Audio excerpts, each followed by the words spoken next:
જે પણ શ્રદ્ધાળુ પવિત્ર મનથી સૂર્યનારાયણની આ દિવ્ય કથાને સાંભળે હે તેના જીવનમાં વ્યાપ્ત સમસ્ત કષ્ટ, દરિદ્રતા અને અજ્ઞાનનો અંધકાર સ્વયં જ વિલીન થઈ જાય હે.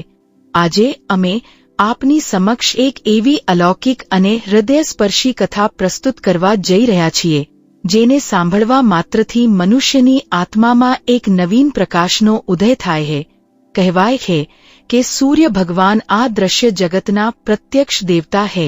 તેઓ કેવળ આકાશમાં ચમકતો એક પ્રકાશપુંજ નથી, પરંતુ તેઓ સમસ્ત પ્રાણીઓના જીવનદાતા છે, રોગોના નાશક છે, અંધકારના શત્રુ છે અને સત્યના સાક્ષી છે. જે મનુષ્યના જીવનમાં નિરાશાએ પોતાનો ડેરો જમાવી લીધો હોય, જેના પરિવારમાં કલહ અને અશાંતિનો વાસ હોય, જેના મનમાં ભય અને સંશયના વાદળો ઘેરાયેલા હોય, જો તે સાચા હૃદયથી સૂર્ય ભગવાનની આ પાવન કથા સાંભળી લે તો તેના બધા દુઃખ એવા મટી જાય છે જેમ સૂર્યોદય થતાં જ રાત્રિનો અંધકાર ભાગી જાય છે. આ કથા કેવળ શબ્દોનો એક ક્રમ નથી, આ એક અનુભૂતિ છે, એક યાત્રા છે જે તમને તમારા પોતાના ભીતર લઈ જશે. આ કથાના પ્રત્યેક પ્રસંગમાં એક ઊંડો સંદેશ છુપાયેલો છે, એક એવું સત્ય જે તમારા જીવનના અનેક પ્રશ્નોનો ઉત્તર આપી શકે છે. એટલા માટે આપને વિનમ્ર નિવેદન છે કે આ કથાને શાંત ચિત્તે, શ્રદ્ધા અને વિશ્વાસ સાથે અંત સુધી સાંભળો. સંભવ છે કે આ કથાનું કોઈ એક વાક્ય, કોઈ એક પ્રસંગ તમારા જીવનની દિશા જ બદલી નાખે. આવો હવે આરંભ કરીએ સૂર્યનારાયણની આ પરમ પાવન અને કલ્યાણકારી કથાનો. ખૂબ પ્રાચીન કાળની વાત છે. દક્ષિણ ભારતની હરિયાળી ભૂમિ પર નર્મદા નદીના તટ પર એક સુંદર નગર વસેલું હતું, જેનું નામ હતું સૂર્યપુર. આ નગર પોતાના નામ અનુરૂપ જ સૂર્ય ભગવાનની ઉપાસના માટે પ્રસિદ્ધ હતું. આ નગરના મધ્યમાં સૂર્યનારાયણનું એક ભવ્ય અને પ્રાચીન મંદિર હતું, જેના શિખર પર લગાવેલો સ્વર્ણ કળશ સૂર્યના કિરણોમાં એટલો ચમકતો હતો કે દૂર દૂરથી યાત્રીઓ તેને જોઈને માર્ગ ઓળખી લેતા હતા. આ નગરમાં એક અત્યંત ધર્મપ્રાયણ અને સાત્વિક બ્રાહ્મણ રહેતો હતો, જેનું નામ હતું દેવવ્રત. દેવવ્રત પોતાના નામ અનુસાર જ દેવતાઓના પ્રત્યે સમર્પિત જીવન જીવનારો વ્યક્તિ હતો. તેનો જન્મ એક અત્યંત નિર્ધન પરિવારમાં થયો હતો. તેના પિતા એક સાધારણ પુરોહિત હતા, જે ગામ જઈને લોકોના ઘરે પૂજાપાઠ કરાવતા હતા અને બદલામાં જે પણ અન્ન કે વસ્ત્ર મળી જતા તેનાથી જ પોતાના પરિવારનું ભરણપોષણ કરતા હતા. દેવવ્રતના પિતાનું દેહાંત ત્યારે થઈ ગયું જ્યારે દેવવ્રતની આયુ માત્ર 10 વર્ષની હતી. ત્યારબાદ તેની માતાએ ખૂબ કષ્ટ વેઠીને તેનો ઉછેર કર્યો. માતાએ બીજાના ઘરોમાં કામ કરીને, અનાજ દળીને અને કપડાં ધોઈને પોતાના પુત્રને ઉછેર્યો, પરંતુ માતાએ એક વાતનું ધ્યાન સદાય રાખ્યું કે ગમે તેટલી વિપત્તિ આવે, દેવવ્રતના શિક્ષણ અને સંસ્કારમાં કોઈ કમી આવવી જોઈએ નહીં. માતાએ તેને બાળપણથી જ શીખવ્યું કે બેટા, સંસારમાં સૌથી મોટું ધન વિદ્યા છે અને સૌથી મોટી શક્તિ ભક્તિ છે. તું સદા સત્ય બોલજે, બીજાની સેવા કરજે અને સૂર્યનારાયણની ઉપાસના ક્યારે હોડીશ નહીં. દેવવ્રતે માતાની દરેક વાતને પોતાના હૃદયમાં અંકિત કરી લીધી. તે પ્રતિદિન બ્રહ્મ મુહૂર્તમાં ઉઠતો, નર્મદા નદીમાં સ્નાન કરતો અને ઉગતા સૂર્યને અર્ધ્ય આપીને જ પોતાના દિવસનો આરંભ કરતો. તેની ભક્તિમાં કોઈ દંભ નહોતો, કોઈ સ્વાર્થ નહોતો. તે બસ એટલું જાણતો હતો કે સૂર્યદેવ તેના પિતા સમાન છે, જે પ્રતિદિન તેને પ્રકાશ આપે છે, ઊર્જા આપે છે અને જીવન આપે છે. જ્યારે દેવવ્રત યુવાન થયો તો તેની માતાએ તેના લગ્ન નગરના જ એક અન્ય નિર્ધન બ્રાહ્મણની કન્યા સાથે કરાવી દીધા. તે કન્યાનું નામ હતું સુમંગલા. સુમંગલા પોતાના નામ અનુરૂપ જ મંગળકારી સ્વભાવની હતી. તે અત્યંત સુશીલ, ધૈર્યવાન અને પતિવ્રતા સ્ત્રી હતી. લગ્ન પશ્ચાત દેવવ્રત અને સુમંગલાનું જીવન એક નાની સી કુટિયામાં આરંભ થયું. તેમની પાસે ના તો ધન હતું, ના સંપત્તિ અને ના તો કોઈ મોટો સહારો, પરંતુ તે બંને વચ્ચે એક એવો બંધન હતો જે કોઈ પણ ધન સંપત્તિથી મોટો હતો, અને તે હતો પરસ્પર પ્રેમ, વિશ્વાસ અને ઈશ્વર પ્રત્યે અતૂટ આસ્થા.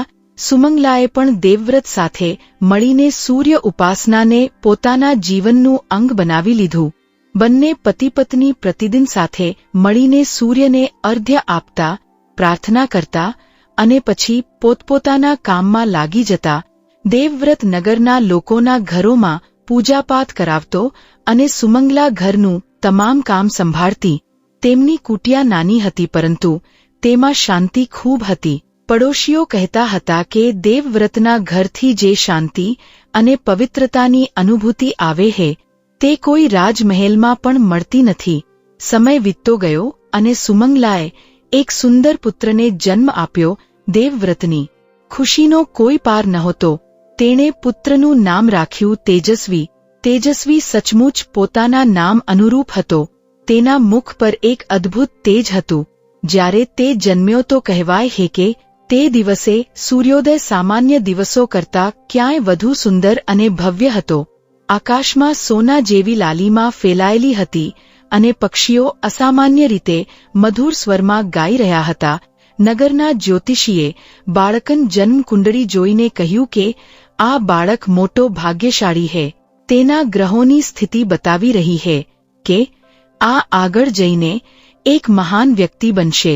પરંતુ તેના જીવનમાં એક ખૂબ મોટી પરીક્ષા આવશે જે તેની શ્રદ્ધા અને ધૈર્યની અગ્નિ પરીક્ષા હશે. દેવવ્રતે જ્યોતિષીની વાત સાંભળી તો મનમાં થોડી ચિંતા થઈ, પરંતુ તેણે વિચાર્યું કે જ્યારે સૂર્યદેવની કૃપા છે તો કોઈ પણ વિપત્તિ ટકી શકતી નથી. તેણે પુત્રને ખોળામાં લઈને સૂર્ય ભગવાનના મંદિરમાં જઈને તેમના ચરણોમાં મૂક્યો અને પ્રાર્થના કરી કે હે સૂર્યનારાયણ, આ પુત્ર આપની કૃપાથી મને મળ્યો છે. આને સદાય આપની છત્રછાયામાં રાખજો. આને સત્યના માર્ગ પર ચાલવાની શક્તિ આપજો અને જે પણ પરીક્ષા આવે તેને પાર કરવાનું સાહસ આપજો. તેજસ્વી મોટો થવા લાગ્યો. તે બાળપણથી જ ખૂબ તીક્ષ્ણ બુદ્ધિનો બાળક હતો. તેની સ્મરણ શક્તિ અદ્ભુત હતી. ગુરુકુળમાં જે શ્લોક અન્ય બાળકો 7 દિવસમાં યાદ કરતા હતા તે તેમને એક દિવસમાં કંઠસ્થ કરી લેતો હતો. ગુરુકુળના આચાર્ય તેની પ્રતિભાથી ખૂબ પ્રસન્ન હતા, પરંતુ તેજસ્વીની સૌથી મોટી વિશેષતા એ હતી કે તેમાં અહંકારનો લેશમાત્ર પણ નહોતો. તે પોતાનાથી મોટાઓનો આદર કરતો હતો અને નાનાઓ સાથે પ્રેમથી વ્યવહાર કરતો હતો.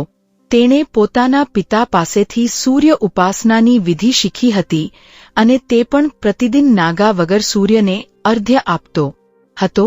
લોકો કહેતા હતા કે દેવવ્રતે પોતાના પુત્રમાં પોતાના તમામ સંસ્કાર ઉતારી દીધા છે. આ પરિવાર નિર્ધન અવશ્ય છે, પરંતુ તેમના સંસ્કાર કોઈ પણ રાજકુળથી કમ નથી.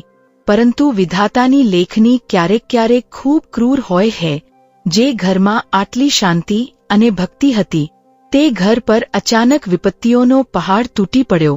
તેજસ્વી જ્યારે પોતાની કિશોરાવસ્થામાં હતો ત્યારે જ એક ભયંકર મહામારીએ પૂરા નગરને પોતાની ચપેટમાં લઈ લીધું. લોકો બીમાર પડવા લાગ્યા, મરવા લાગ્યા.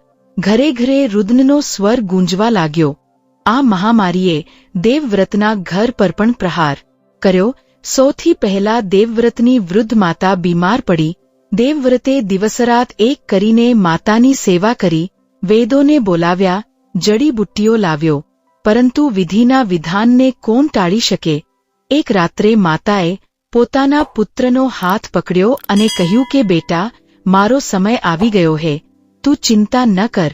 તું સૂર્યદેવનો ભક્ત છે. તેઓ તારી રક્ષા કરશે.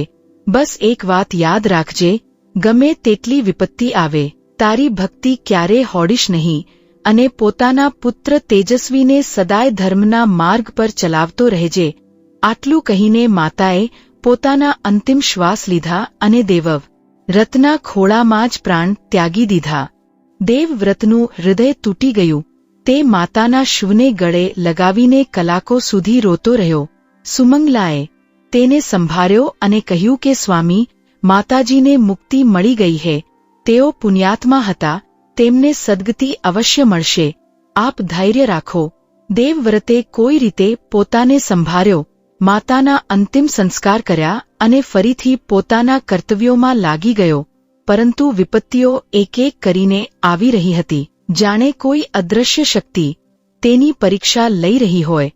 માતાના ગયાના થોડા જ દિવસો પછી સુમંગલા પણ તે જ મહામારીની ચપેટમાં આવી ગઈ. દેવવ્રતના પગ નીચેથી જમીન ખસી ગઈ. તે દિવસરાત પત્નીની સેવામાં લાગી રહ્યો. તેણે સૂર્ય ભગવાન પાસે કરગરીને પ્રાર્થના કરી કે હે પ્રભુ, મારી પત્નીને બચાવી લો. મારો પુત્ર હજુ નાનો છે, તેને તેની માતાની આવશ્યકતા છે. મારી પાસેથી મારું સર્વસ્વ છીનવી લો, પરંતુ મારી સુમંગલાને બચાવી લો. પરંતુ સૂર્યદેવે આ વખતે મૌન ધારણ કરી લીધું. કદાચ તેમની કોઈ બીજી યોજના હતી. 1 સપ્તાહ સુધી જીવન અને મૃત્યુ વચ્ચે ઝૂલ્યા પછી સુમંગલાએ પણ આ સંસારથી વિદાય લઈ લીધી. મરતા પહેલા તેણે દેવવ્રતનો હાથ પકડીને કહ્યું કે સ્વામી, હું જઈ રહી છું, પરંતુ મારા તેજસ્વીનું ધ્યાન રાખજો. તેને ક્યારે નિરાશ થવા દેશો નહીં. તેને બતાવજો કે તેની માતાએ અંતિમ શ્વાસ સુધી સૂર્યનારાયણનું નામ લીધું હતું, અને હા, રવિવારનું વ્રત ક્યારેય છોડશો નહીં. આ જ એક દોરો છે જે આપણને સૂર્યદેવ સાથે જોડી રાખે છે. સુમંગલાની આંખો બંધ થઈ ગઈ અને દેવવ્રતનો સંસાર ઉજળી ગયો. હવે દેવવ્રત એકલો રહી ગયો હતો. કેવળ તેનો કિશોર પુત્ર તેજસ્વી તેની સાથે હતો. પિતા અને પુત્ર બંનેએ મળીને સુમંગલાના અંતિમ સંસ્કાર કર્યા. તે દિવસે નર્મદાના તટ પર જ્યારે ચિતાની અગ્નિ ભડકી તો તેજસ્વીએ પહેલીવાર પોતાના પિતાને આટલા ભાંગી પડેલા જોયા. દેવવ્રતની આંખોમાં આંસુ નહોતા, પરંતુ તેઓ સૂકી અને ખાલી આંખોથી ચિતાની જ્વાળાઓને જોઈ રહ્યા હતા. તેજસ્વીએ પોતાના પિતાનો હાથ પકડ્યો અને કહ્યું કે પિતાજી, માતાએ કહ્યું હતું કે આપણે ક્યારે નિરાશ નહીં થઈએ. સૂર્યદેવ આપણી સાથે છે. દેવવ્રતે પોતાના પુત્રને ગળે લગાવી લીધો અને ખૂબ મોડે સુધી રોતો રહ્યો. તે દિવસ પછી દેવવ્રત બદલાઈ ગયો. તે પહેલા જેવો પ્રસન્ન અને ઉત્સાહી ન રહ્યો. તે ચૂપચાપ પોતાનું કામ કરતો, પૂજાપાઠ કરાવતો અને ઘરે આવીને બેસી જતો. તેના ચહેરાની ચમક ઝાંખી પડી ગઈ હતી. પરંતુ એક વાત હતી જે હજુ પણ નહોતી બદલાઈ, અને તે હતું તેનું રવિવારનું વ્રત. ગમે તે થઈ જાય, રવિવારના દિવસે દેવવ્રત સૂર્યોદય પહેલા ઉઠતો, સ્નાન કરતો, વ્રત રાખતો અને સૂર્ય ભગવાનની વિધિવત પૂજા કરતો. આ એકમાત્ર એવો દિવસ હતો જ્યારે તેના ચહેરા પર થોડી શાંતિ દેખાતી હતી. તેજસ્વી હવે મોટો થઈ રહ્યો હતો અને તે પોતાના પિતાની પીડાને સમજતો હતો. તેણે પોતાના પર ઘણી બધી જવાબદારીઓ લઈ લીધી. તે સવારે વહેલા ઉઠીને ઘરનું કામ કરતો, ભોજન બનાવતો, પિતા માટે જળ ગરમ કરતો અને પછી ગુરુકુળ જતો.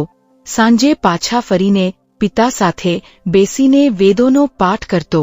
તેજસ્વીએ ક્યારેય ફરિયાદ ન કરી, ક્યારેય રોયો નહીં. ઓછામાં ઓછું પિતાની સામે તો નહીં. પરંતુ રાત્રે જ્યારે દેવવ્રત ઊંઘી જતો તો તેજસ્વી ચૂપચાપ આંગણામાં બેસીને આકાશના તારાઓને જોતો અને મન હી મન પોતાની માતા સાથે વાતો કરતો. તે કહેતો કે માતા, આપ ક્યાં છો? મને આપની ખૂબ યાદ આવે છે. પિતાજી ખૂબ દુઃખી રહે છે. હું તેમને ખુશ રાખવાનો ખૂબ પ્રયાસ કરું છું, પરંતુ હું આપની કમી પૂરી કરી શકતો નથી. કૃપા કરીને સૂર્યદેવને કહો કે તેઓ આપણા જીવનમાં ફરીથી પ્રકાશ લાવે. આ પ્રકારે કેટલાય વર્ષો વીતી ગયા. તેજસ્વી હવે એક સુંદર અને વિદ્વાન યુવક બની ચૂક્યો હતો. ગુરુકુળમાં તેનું શિક્ષણ પૂર્ણ થઈ ચૂક્યું હતું. આચાર્યે તેને આશીર્વાદ આપતા કહ્યું હતું કે તું પોતાના ગુરુકુળનો સૌથી પ્રતિભાશાળી શિષ્ય છે. તારું ભવિષ્ય ઉજ્જવળ છે. પરંતુ તેજસ્વી માટે ભવિષ્ય એટલું સરળ નહોતું જેટલું આચાર્યે કહ્યું હતું. તેમના ઘરની આર્થિક સ્થિતિ દિન પ્રતિદિન બગડતી જઈ રહી હતી. દેવવ્રતનું સ્વાસ્થ્ય પણ ઘટવા લાગ્યું હતું. વર્ષોના કષ્ટ અને દુઃખે તેના શરીરને જર્જર કરી દીધું હતું. હવે તે પહેલાની જેમ ઘરે જઈને પૂજા નહોતો કરાવી શકતો. લોકોએ પણ ધીમે ધીમે તેને બોલાવવાનું બંધ કરી દીધું, કારણ કે નગરમાં કેટલાય નવા અને યુવાન પુરોહિતો આવી ગયા હતા. દેવવ્રતને હવે કામ મળવું કઠિન થઈ ગયું હતું. એક દિવસ જ્યારે ઘરમાં ખાવા માટે કંઈ પણ ન બચ્યું તો તેજસ્વીએ નિર્ણય લીધો કે હવે તેણે કોઈ કામ શોધવું પડશે. તે સવારે વહેલા ઉઠીને નગરના બજારમાં ગયો અને એક વેપારીની દુકાન પર મજૂરી કરવા લાગ્યો. એક બ્રાહ્મણ પુત્ર જે વેદોનો જ્ઞાતા હતો, જેની બુદ્ધિ તીક્ષ્ણ હતી, તે હવે ગુણો ઉંચકવાનું અને સામાન ઉઠાવવાનું કામ કરી રહ્યો હતો. પરંતુ તેજસ્વીએ ક્યારેય આને અપમાન ન માન્યું. તેણે વિચાર્યું કે શ્રમમાં કોઈ નાનું મોટું નથી હોતું. મારા પિતાને ભોજન જોઈએ હે અને તેના માટે મને કોઈ પણ કામ કરવામાં શરમ ન આવવી જોઈએ. સાંજે જ્યારે તેજસ્વી થોડું અનાજ અને કેટલાક સિક્કા લઈને ઘરે આવ્યો તો દેવવ્રતે પૂછ્યું કે બેટા, આ બધું ક્યાંથી લાવ્યો? તેજસ્વીએ સરળતાથી કહ્યું કે પિતાજી, મેં બજારમાં કામ કર્યું હે. આપ ચિંતા ન કરો, હું હવે મોટો થઈ ગયો છું. હવે હું આપનું ધ્યાન રાખીશ. દેવવ્રતની આંખોમાં આંસુ આવી ગયા. તેણે પોતાના પુત્રને ગળે લગાવ્યો અને કહ્યું કે તું મારો સૌથી મોટો ધન છે. તેજસ્વી, તારી માતાએ તને ખૂબ સારા સંસ્કાર આપ્યા હે. મને તારા પર ગર્વ હે. આ પ્રકારે તેજસ્વી દિવસમાં મજૂરી કરતો અને સાંજે પિતાની સેવા કરતો. રાત્રે તે વેદોનો અભ્યાસ કરતો જેથી તેનું જ્ઞાન ભૂલાઈ ન જાય અને રવિવારનો દિવસ આવતો તો પિતા પુત્ર બંને મળીને સૂર્ય ભગવાનનું વ્રત કરતા અને પૂજા કરતા. આ તેમના જીવનનો સૌથી પવિત્ર દિવસ હતો. આ દિવસે ગમે તે થાય તેમની દિનચર્યા બદલાતી નહોતી, પરંતુ ભાગ્યની રેખાઓ હજુ વધુ કઠોર બનવાની હતી. એક દિવસ જ્યારે તેજસ્વી બજારમાંથી કામ કરીને પાછો ફરી રહ્યો હતો તો રસ્તામાં તેણે જોયું કે એક ખૂબ મોટું જુલુસ નીકળી રહ્યું છે. નગરનો સૌથી ધનિક વેપારી શેઠ રત્નચંદ પોતાની પુત્રીના લગ્નની જાન નીકાળી રહ્યો હતો. હાથીઓ પર સોનાના અંબાડીઓ મૂકેલા હતા, ઘોડાઓ પર રત્નજડિત કાઠીઓ કસેલી હતી, સેંકડો દીપકો સળગી રહ્યા હતા અને વાજિંત્રો વાગી રહ્યા હતા. પૂરો નગર તે ઠાઠમાઠ જોવા માટે ઉમટી પડ્યો હતો. તેજસ્વીએ તે દ્રશ્ય જોયું અને એક ક્ષણ માટે તેના મનમાં એક વિચાર આવ્યો કે આ લોકો પાસે આટલું ધન છે અને અમારી પાસે એક સમયનું ભોજન જુટાડવું પણ કઠિન છે. શું સૂર્યદેવને અમારી પીડા દેખાતી નથી? પરંતુ જેવા જ આ વિચાર આવ્યો, તેજસ્વીએ સ્વયંને ઠપકો આપ્યો અને કહ્યું કે ના, આવું વિચારવું યોગ્ય નથી. ઈશ્વર જે કરે છે તે ભલા માટે જ કરે છે. કદાચ અમારી પરીક્ષા હજુ પૂરી નથી થઈ. તે જ રાત્રે જ્યારે તેજસ્વી ઘરે પહોંચ્યો તો તેણે જોયું કે દેવવ્રત જમીન પર પડેલો છે અને તેના મોંમાંથી લોહી આવી રહ્યું છે.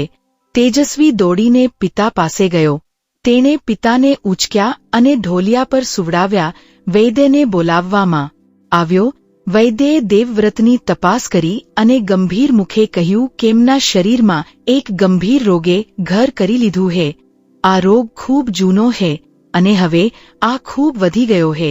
એમનો ઉપચાર સંભવ છે, પરંતુ તેના માટે ખૂબ દુર્લભ જડીબુટ્ટીઓ જોઈએ જે કેવળ હિમાલયની તળેટીમાં મળે છે અને તેનું મૂલ્ય ખૂબ વધારે છે.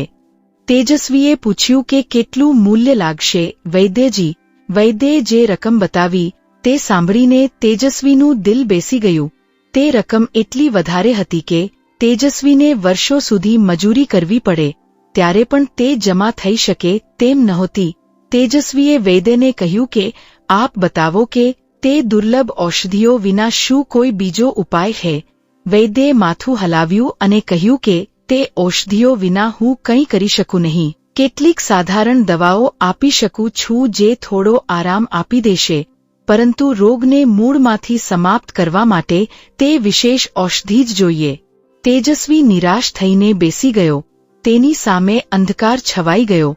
તેણે વિચાર્યું કે માતા જતી રહી, દાદી જતી રહી, ઘરમાં દરિદ્રતા છે અને હવે પિતા પણ બીમાર છે.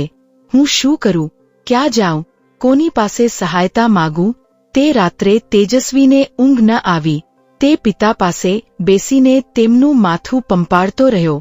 દેવવ્રત તાવમાં અસંબંધિત બોલી રહ્યો હતો. ક્યારેક તે સુમંગલાનું નામ લેતો, ક્યારેક પોતાની માતાને પોકારતો અને ક્યારેક સૂર્યદેવને પ્રાર્થના કરતો. તેજસ્વીની આંખોમાંથી આંસુ વહી રહ્યા હતા, પરંતુ તેણે પોતાને સંભાળ્યો. તેણે મન હી મન સંકલ્પ લીધો કે ગમે તે થઈ જાય, હું મારા પિતાને બચાવીને જ રહીશ. હું તે ઔષધિ જુટાડીશ, ચાહે આના માટે મારે મારું સર્વસ્વ વેચવું પડે. બીજા દિવસે સવારે તેજસ્વીએ નગરના કેટલાય ધનિક લોકોના દરવાજા ખખડાવ્યા. તેણે તેમને વિનંતી કરી કે તેના પિતા બીમાર છે અને તેને ધનની આવશ્યકતા છે, પરંતુ કોઈએ પણ તેની સહાયતા ન કરી. કોઈ બહાનું બનાવીને ટાળી ગયું. કોઈએ દરવાજો જ ન ખોલ્યો અને કોઈએ તો અહીં સુધી કહી દીધું કે તારા પિતાએ જીવનભર પૂજાપાઠ કર્યા, મંત્રો ભણ્યા, તો હવે પોતાના ભગવાન પાસે જ માગો ને, અમે શા માટે આપીએ. આ સાંભળીને તેજસ્વીનું હૃદય લોહીલુહાણ થઈ ગયું. તેને સમાજની નિર્દયતા પર ખૂબ દુઃખ થયું, પરંતુ તેણે હિંમત ન હારી. તેણે વિચાર્યું કે મનુષ્યો પાસેથી આશા રાખવી વ્યર્થ છે, મારે સ્વયં કંઈક કરવું પડશે. તેજસ્વીએ એક કઠોર નિર્ણય લીધો. તેણે સાંભળ્યું હતું કે નગરથી થોડે દૂર એક મોટી નદીના તે પાર એક વ્યાપારિક નગર છે, જ્યાં શ્રમિકોની ખૂબ માંગ છે અને ત્યાં સારી મજૂરી મળે છે. તેજસ્વીએ નિશ્ચય કર્યો કે તે ત્યાં જઈને કામ કરશે અને જેટલું જલ્દી બની શકે ધન ભેગું કરીને પિતાની ઔષધિનો પ્રબંધ કરશે. પરંતુ સમસ્યા એ હતી કે પિતાને એકલા કોણ જોશે. ત્યારે જ તેને યાદ આવ્યું કે તેમના પડોશમાં એક વૃદ્ધ દંપતી રહે છે, જે ખૂબ જ સજ્જન અને દયાળુ છે. તેમનું નામ હતું કમલનાથ અને તેમની પત્ની શાંતાદેવી. તેમનું પોતાનું કોઈ સંતાન નહોતું અને તેઓ દેવવ્રતના પરિવારને ખૂબ સ્નેહથી જોતા હતા. તેજસ્વી તેમની પાસે ગયો અને તેમના ચરણોમાં પડીને બોલ્યો કે કાકા, મારે કેટલાક દિવસો માટે બહાર જવાનું છે. મારા પિતા ખૂબ બીમાર છે. શું આપ તેમનું ધ્યાન રાખી શકો છો જ્યાં સુધી હું પાછો ન આવું? કમલનાથે તેજસ્વીને ઉંચક્યો અને કહ્યું કે બેટા, તું ચિંતા ન કર. તારા પિતા મારા ભાઈ સમાન છે. જ્યાં સુધી તું નથી આવતો, હું અને શાંતા એમની સેવા કરીશું. તું નિશ્ચિંત થઈને જા. તેજસ્વીએ પોતાના પિતાના ચરણ સ્પર્શ કર્યા. દેવવ્રત તાવમાં હતો, પરંતુ તેણે પુત્રનો હાથ પકડીને કહ્યું કે બેટા, ક્યાં જઈ રહ્યો હે તું? તેજસ્વીએ હસીને કહ્યું કે પિતાજી, હું કેટલાક દિવસો માટે બહાર જઈ રહ્યો છું કામથી. આપ ચિંતા ન કરો, હું જલ્દી પાછો ફરીશ અને આપના માટે સારામાં સારી દવા લઈને આવીશ. આપ બસ પોતાનું ધ્યાન રાખજો અને સૂર્યદેવનું નામ લેતા રહેજો. દેવવ્રતે નબળા અવાજે કહ્યું કે બેટા, એક વાત યાદ રાખજે, જ્યાં પણ રહે રવિવારનું વ્રત ક્યારે હોડીશ નહીં. આ જ એક રક્ષાકવચ છે જે તને દરેક વિપત્તિથી બચાવશે. તેજસ્વીએ પિતાને વચન આપ્યું અને પોતાની નાની સી પોટલી ઉંચકીને ઘરથી નીકળી પડ્યો. રસ્તો લાંબો અને કઠિન હતો. તેજસ્વીને પગપાળા જ જવાનું હતું, કારણ કે તેની પાસે કોઈ વાહનની ક્ષમતા નહોતી. તે સવારથી સાંજ સુધી ચાલતો અને રાત્રે કોઈ ઝાડ નીચે કે કોઈ ધર્મશાળામાં વિશ્રામ કરતો. રસ્તામાં તેને અનેક કઠિનાઈઓનો સામનો કરવો પડ્યો. ક્યારેક ભૂખ સતાવતી, ક્યારેક તરસ અને ક્યારેક જંગલી જાનવરોનો ભય. પરંતુ તેજસ્વીએ હિંમત ન હારી. તે ચાલતો ગયો. જ્યારે પણ તેને થાક કે નિરાશા ઘેરતી, તે આંખો બંધ કરીને સૂર્ય ભગવાનનું સ્મરણ કરતો અને એક નવી ઊર્જા તેના શરીરમાં ભરાઈ જતી. 3 દિવસની યાત્રા પછી તેજસ્વી તે વ્યાપારિક નગરમાં પહોંચ્યો. તે નગર ખૂબ મોટું અને ભીડભાડવાળું હતું. ચારે તરફ દુકાનો હતી. વેપારીઓ બૂમો પાડી પાડીને પોતાનો સામાન વેચી રહ્યા હતા. તેજસ્વીએ પહેલા તો આમ તેમ જોયું, પછી બંદરગાહ તરફ ગયો જ્યાં મોટા મોટા જહાજોમાંથી સામાન ઉતારવામાં આવી રહ્યો હતો. ત્યાં તેણે જોયું કે ઘણા મજૂરો ભારે ભારે ગુણો અને પેટીઓ ઊંચકી રહ્યા છે. તેજસ્વીએ ત્યાંના મુખી પાસે કામ માંગ્યું. મુખીએ તેજસ્વીને ઉપરથી નીચે સુધી જોયો. તેજસ્વીનું શરીર દુબળું પાતળું હતું અને તેના હાથ કોમળ હતા, જે બતાવી રહ્યા હતા કે આ કઠોર શ્રમનો ટેવાયેલો નથી. મુખીએ હસીને કહ્યું કે છોકરા, અહીં ભારે ગુણો ઊંચકવી પડે છે. તું તો હવાનો એક ઝોંકો આવે તો ઉડી જાય. તું આ કામ નહીં કરી શકે. જા ક્યાંક બીજે કામ શોધ. તેજસ્વીએ વિનંતી કરી કે મને એક તક આપો. મારા પિતા બીમાર છે અને મને ધનની અત્યંત આવશ્યકતા છે. હું કોઈ પણ કામ કરવા તૈયાર છું. મુખીએ કંઈક વિચારીને કહ્યું કે સારું, એક દિવસની તક આપું છું. જો તું આજનું કામ પૂરું કરી લઈશ તો રાખી લઈશ, નહીતર કાલે અહીંથી ચાલ્યો જજે. તેજસ્વીએ તે દિવસે પોતાની પૂરી શક્તિ લગાવી દીધી. તેણે ભારે ભારે ગુણો ઊંચકી, પેટીઓ ઢોઈ અને જહાજમાંથી સામાન ઉતાર્યો. સાંજ સુધીમાં તેના હાથમાં ફોલ્લા પડી ગયા, કમર તૂટી રહી હતી અને પગ કાંપી રહ્યા હતા. પરંતુ તેણે એકવાર પણ આ ન કહી. તેણે પોતાના મનમાં પિતાનો ચહેરો વસાવી લીધો હતો અને દરેક ગુણ ઊંચકતી વખતે વિચારતો હતો કે આ મારા પિતાની દવા માટે હે. સાંજે મુખીએ તેજસ્વીનું કામ જોયું અને પ્રભાવિત થયો. તેણે કહ્યું કે તું જોવામાં ભલે નબળો હે, પરંતુ તારી અંદર જનૂન છે. સારું, કાલથી તું અહીં કામ કરી શકે હે. તેજસ્વીની ખુશીનો પાર ન રહ્યો. તેણે મુખીનો આભાર માન્યો અને બંદરગાહ પાસે જ એક તૂટેલી ફૂટેલી ધર્મશાળામાં પોતાનો ડેરો જમાવી લીધો. તે રાત્રે જ્યારે તે સૂતો તો તેનું પૂરું શરીર દર્દથી કરાહી રહ્યું હતું, પરંતુ તેના ચહેરા પર એક સંતોષની મુસ્કાન હતી. તેણે આંખો બંધ કરી અને સૂર્ય ભગવાનનો આભાર માન્યો કે પ્રભુ, આપે મને કામ અપાવી દીધું. હવે હું જલ્દીથી જલ્દી ધન ભેગું કરીને પિતાની દવાનો પ્રબંધ કરીશ. આ પ્રકારે તેજસ્વીએ તે નગરમાં કઠોર પરિશ્રમ કરવાનું શરૂ કરી દીધું. તે સૂર્યોદય પહેલા ઉઠતો, સૌથી પહેલા સૂર્યને અર્ધ્ય આપતો, પછી કામ પર જતો અને મોડી રાત સુધી કામ કરતો. તે એક પૈસો પણ વ્યર્થ ખર્ચતો નહોતો. જે પણ કમાતો તેનો મોટા ભાગનો હિસ્સો બચાવીને રાખતો અને કેવળ એટલો જ ખર્ચ કરતો જેટલામાં તેનું પેટ ભરાઈ શકે. પરંતુ રવિવારનો દિવસ તેજસ્વી માટે વિશેષ હતો. તે દિવસે તે વ્રત રાખતો, કોઈ પણ કામ ન કરતો અને પૂરો દિવસ સૂર્ય ભગવાનની આરાધનામાં વિતાવતો. બંદરગાહના મુખીને આ વાત અજીબ લાગતી હતી. તેણે એક દિવસ તેજસ્વીને કહ્યું કે રવિવારે પણ કામ કર, બમણી મજૂરી મળશે. પરંતુ તેજસ્વીએ વિનમ્રતાથી ના પાડી દીધી અને કહ્યું કે આ દિવસ મારા સૂર્યદેવનો છે. આ દિવસે હું કોઈ સાંસારિક કાર્ય નથી કરતો. મુખીએ ખભા ઊંચક્યા અને કહ્યું કે તારી મરજી, પરંતુ પૈસાની જરૂર હોય તો મને કહેજે. કેટલાય સપ્તાહ વીતી ગયા. તેજસ્વીએ થોડું ધન એકઠું કરી લીધું હતું, પરંતુ તે હજુ પણ એટલું નહોતું જેટલું ઔષધિ માટે જોઈતું હતું. તેજસ્વીએ હિસાબ લગાવ્યો અને જણાવવા મળ્યું કે આ ગતિથી તો તેને કેટલાય મહિનાઓ હજુ લાગશે. તેને ચિંતા થવા લાગી કે ક્યાંક ત્યાં સુધી પિતાની હાલત વધુ ન બગડી જાય. એક રાત્રે તે આ જ ચિંતામાં ડૂબેલો હતો કે ત્યારે જ તેની ધર્મશાળામાં એક અજીબસી ઘટના ઘટી. રાતનો બીજો પહોર હતો. ચારે તરફ સન્નાટો હતો. ત્યારે જ તેજસ્વીને લાગ્યું કે કોઈ તેના ઓરડામાં છે.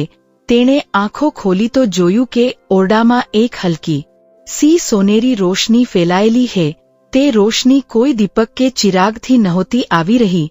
તે ઓરડાના એક ખૂણામાંથી આવી રહી હતી, જ્યાં એક વૃદ્ધ પુરુષ બેઠેલો હતો. તે વૃદ્ધના વસ્ત્રો ભગવા હતા. તેના મુખ પર એક અદ્ભુત શાંતિ હતી અને તેની આંખોમાં એક ઊંડી કરુણા હતી. તેજસ્વી હડબડાઈને ઉઠ્યો અને પૂછ્યું કે આપ કોણ છો અને અહીં કેવી રીતે આવ્યા? તે વૃદ્ધે હસીને કહ્યું કે હું એક યાત્રી છું બેટા, ખૂબ દૂરથી આવ્યો છું. રાત ખૂબ થઈ ગઈ હતી, તો વિચાર્યું ક્યાંક વિશ્રામ કરી લઉં. તારા ઓરડાનો દરવાજો ખુલ્લો હતો તો હું ચાલ્યો આવ્યો. તું ચિંતા ન કર, હું સવારે ચાલ્યો જઈશ. તેજસ્વીએ કહ્યું કે આપ અહીં જ વિશ્રામ કરો, હું બહાર જઈને સૂઈ જાઉં છું. વૃદ્ધે કહ્યું કે ના બેટા, તું અહીં જ રહે. મને ઊંઘ નથી આવતી. હું બસ બેસીને રાત વિતાવી લઈશ. પરંતુ જો તું બુરું ન માને તો હું તને એક પ્રશ્ન પૂછવા માંગુ છું. તેજસ્વીએ કહ્યું કે પૂછો. વૃદ્ધે કહ્યું કે હું કેટલાય દિવસોથી આ નગરમાં છું અને મેં તને બંદરગાહ પર કામ કરતો જોયો હે. તારા હાથોને જોઈને લાગે છે કે તું મજૂર નથી. તારી આંખોમાં વિદ્યાનું તેજ છે. તું કોણ હે અને આટલી નાની ઉંમરમાં આટલો કઠિન શ્રમ શા માટે કરી રહ્યો હે? તેજસ્વીએ કેટલાક પળ વિચાર્યું અને પછી તેણે પોતાની પૂરી કથા તે વૃદ્ધને સંભળાવી દીધી. તેણે બતાવ્યું કે કેવી રીતે તેના પિતા એક નિર્ધન બ્રાહ્મણ છે, જે સૂર્ય ભગવાનના પરમ ભક્ત છે. કેવી રીતે તેની દાદી અને માતાનું દેહાંત થઈ ગયું, કેવી રીતે હવે પિતા બીમાર છે અને તેમની દવા માટે ખૂબ ધન જોઈએ છે. તેજસ્વીની આંખોમાં આંસુ આવી ગયા જ્યારે તેણે કહ્યું કે મને નથી ખબર કે હું સમયસર ધન ભેગું કરી શકીશ કે નહીં. મને ડર છે કે ક્યાંક મારા પિતા પણ મને છોડીને ન ચાલ્યા જાય. વૃદ્ધે ખૂબ ધ્યાનથી સાંભળ્યું. તેની આંખો પણ ભીની થઈ ગઈ. તેણે પૂછ્યું કે બેટા, તું કહ્યું કે તારા પિતા સૂર્યદેવના ભક્ત હે, શું તું પણ સૂર્યદેવની ઉપાસના કરે હે? તેજસ્વીએ કહ્યું કે જી, હું બાળપણથી સૂર્યદેવની ઉપાસના કરું છું. પ્રતિદિન તેમને અર્ધ્ય આપું છું અને રવિવારનું વ્રત ક્યારેય છોડતો નથી. ગમે તેટલી કઠિનાઈ હોય, રવિવારના દિવસે મારું વ્રત અતૂટ રહે છે. આ મારા પિતાની શિક્ષા છે અને મારી માતાની અંતિમ ઈચ્છા હતી. વૃદ્ધના ચહેરા પર એક વિચિત્ર મુસ્કાન આવી. તેણે કહ્યું કે બેટા, તું તારી વાર્તા સંભળાવી, હવે હું તને એક વાર્તા સંભળાવું છું. આ વાર્તા મેં ખૂબ પહેલા એક મહાન સંત પાસેથી સાંભળી હતી. આ સાંભળીને કદાચ તને તારા પ્રશ્નોના ઉત્તર મળી જાય. તેજસ્વીએ કહ્યું કે સંભળાવો. વૃદ્ધે પોતાની આંખો બંધ કરી, જાણે તે કોઈ જૂની સ્મૃતિમાં ડૂબી ગયો હોય, અને પછી એક મધુર અને ગંભીર સ્વરમાં કહેવાનું શરૂ કર્યું. ખૂબ જૂના સમયની વાત છે. એક નાના સરખા ગામમાં એક કુંભાર રહેતો હતો જેનું નામ હતું ભોલાનાથ. ભોલાનાથ ખૂબ જ સીધોસાદો અને મહેનતુ વ્યક્તિ હતો. તે માટીના વાસણો બનાવતો અને તેમને બજારમાં વેચીને પોતાનો ગુજારો કરતો હતો. ભોલાનાથની પત્નીનું નામ રેવતી હતું. રેવતી પણ ખૂબ સુશીલ અને ધર્મપ્રાયણ સ્ત્રી હતી. બંને પતિ પત્નીનું જીવન ખૂબ સાદગીથી ચાલી રહ્યું હતું. તેમની પાસે એક નાની સી ઝૂંપડી હતી. એક ચાક હતો જેના પર ભોલાનાથ વાસણ બનાવતો હતો અને એક નાનો ભઠ્ઠો હતો જેમાં તે વાસણોને પકવતો હતો. તેમનો એક પુત્ર હતો જેનું નામ હતું ધર્મવીર. ધર્મવીર હજુ ખૂબ નાનો હતો, માત્ર 5 વર્ષનો. તે ખૂબ જ વહાલો અને નિશ્ચલ બાળક હતો. ભોલાનાથ અને રેવતીના જીવનમાં જો કોઈ સૌથી મોટું સુખ હતું તો તે તેમનો પુત્ર ધર્મવીર જ હતો. ભોલાનાથમાં એક વિશેષ ગુણ હતો જે તેને ગામના અન્ય લોકોથી અલગ કરતો હતો. તે સૂર્ય ભગવાનનો અનન્ય ભક્ત હતો. તેને કોઈએ નહોતું શીખવ્યું, કોઈ ગુરુએ નહોતું બતાવ્યું. બસ બાળપણમાં તેણે પોતાના દાદાને રોજ સવારે ઉગતા સૂર્યને જળ ચડાવતા જોયા હતા અને ત્યારથી જ તેના મનમાં સૂર્યદેવ પ્રત્યે એક અતૂટ શ્રદ્ધા બેસી ગઈ હતી. ભોલાનાથનો નિયમ હતો કે દર રવિવારે તે અન્ન ગ્રહણ કર્યા વિના પૂરો દિવસ સૂર્ય ભગવાનની ઉપાસના કરતો. તે સવારે સૌથી પહેલા ઉઠતો, પોતાના ચાક અને ભઠ્ઠાની સફાઈ કરતો, કારણ કે તે કહેતો હતો કે આ ચાક અને ભઠ્ઠો જ મારું મંદિર છે અને માટી જ મારી પૂજા સામગ્રી છે. પછી તે સ્નાન કરીને સૂર્યને અર્ધ્ય આપતો અને પોતાની તૂટેલી ફૂટેલી ભાષામાં પ્રાર્થના કરતો. તેની પ્રાર્થનામાં કોઈ સંસ્કૃતના શ્લોકો નહોતા હોતા, કોઈ કઠિન મંત્રો નહોતા હોતા. તે બસ એટલું કહેતો હતો કે હે સૂર્યદેવ, આપ મારા પર આપની કૃપા બનાવી રાખો, મારા પરિવારને સ્વસ્થ રાખો અને મને એટલું આપો કે હું ઈમાનદારીથી મારું પેટ ભરી શકું અને બીજાની સેવા કરી શકું. રેવતી પણ પોતાના પતિની ભક્તિમાં સહભાગી હતી. તે પણ રવિવારે વ્રત રાખતી અને ભોલાનાથ સાથે મળીને પૂજા કરતી. તેમનો નાનો પુત્ર ધર્મવીર પણ જ્યારે સવારે ઉઠીને પોતાના માતાપિતાને સૂર્યને જળ ચડાવતા જોતો તો તે પણ પોતાના નાનકડા હાથમાં એક નાની લોટી ભરીને લઈ આવતો અને સૂર્ય તરફ પાણી નાખવા લાગતો. આ દ્રશ્ય એટલું મનોહર હોતું કે કોઈ પણ જોઈને મુગ્ધ થઈ જતું. ભોલાનાથ તેને જોઈને હસતો અને કહેતો કે જો રેવતી, આપણો બેટો પણ સૂર્યદેવનો ભક્ત બની રહ્યો હે, સૂર્યદેવ અવશ્ય પ્રસન્ન થશે.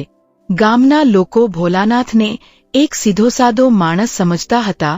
કેટલાક લોકો તેની ભક્તિનો આદર કરતા હતા તો કેટલાક લોકો તેનો ઉપહાસ પણ કરતા હતા. ગામમાં એક જમીનદાર હતો જેનું નામ હતું વિક્રમસિંહ. વિક્રમસિંહ ખૂબ જ ક્રૂર, લાલચી અને અહંકારી વ્યક્તિ હતો.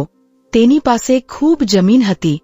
ઘણા નોકરચાકર હતા અને પૂરો ગામ તેનાથી ડરતો હતો. વિક્રમસિંહ ઈશ્વરને નહોતો માનતો. તે કહેતો હતો કે આ સંસારમાં કેવળ બે જ શક્તિઓ હે, ધન અને બળ. જેની પાસે આ બે વસ્તુઓ હે તે જ રાજા હે અને બાકી બધા તેના દાસ હે. વિક્રમસિંહની એક બીજી ખરાબ આદત હતી.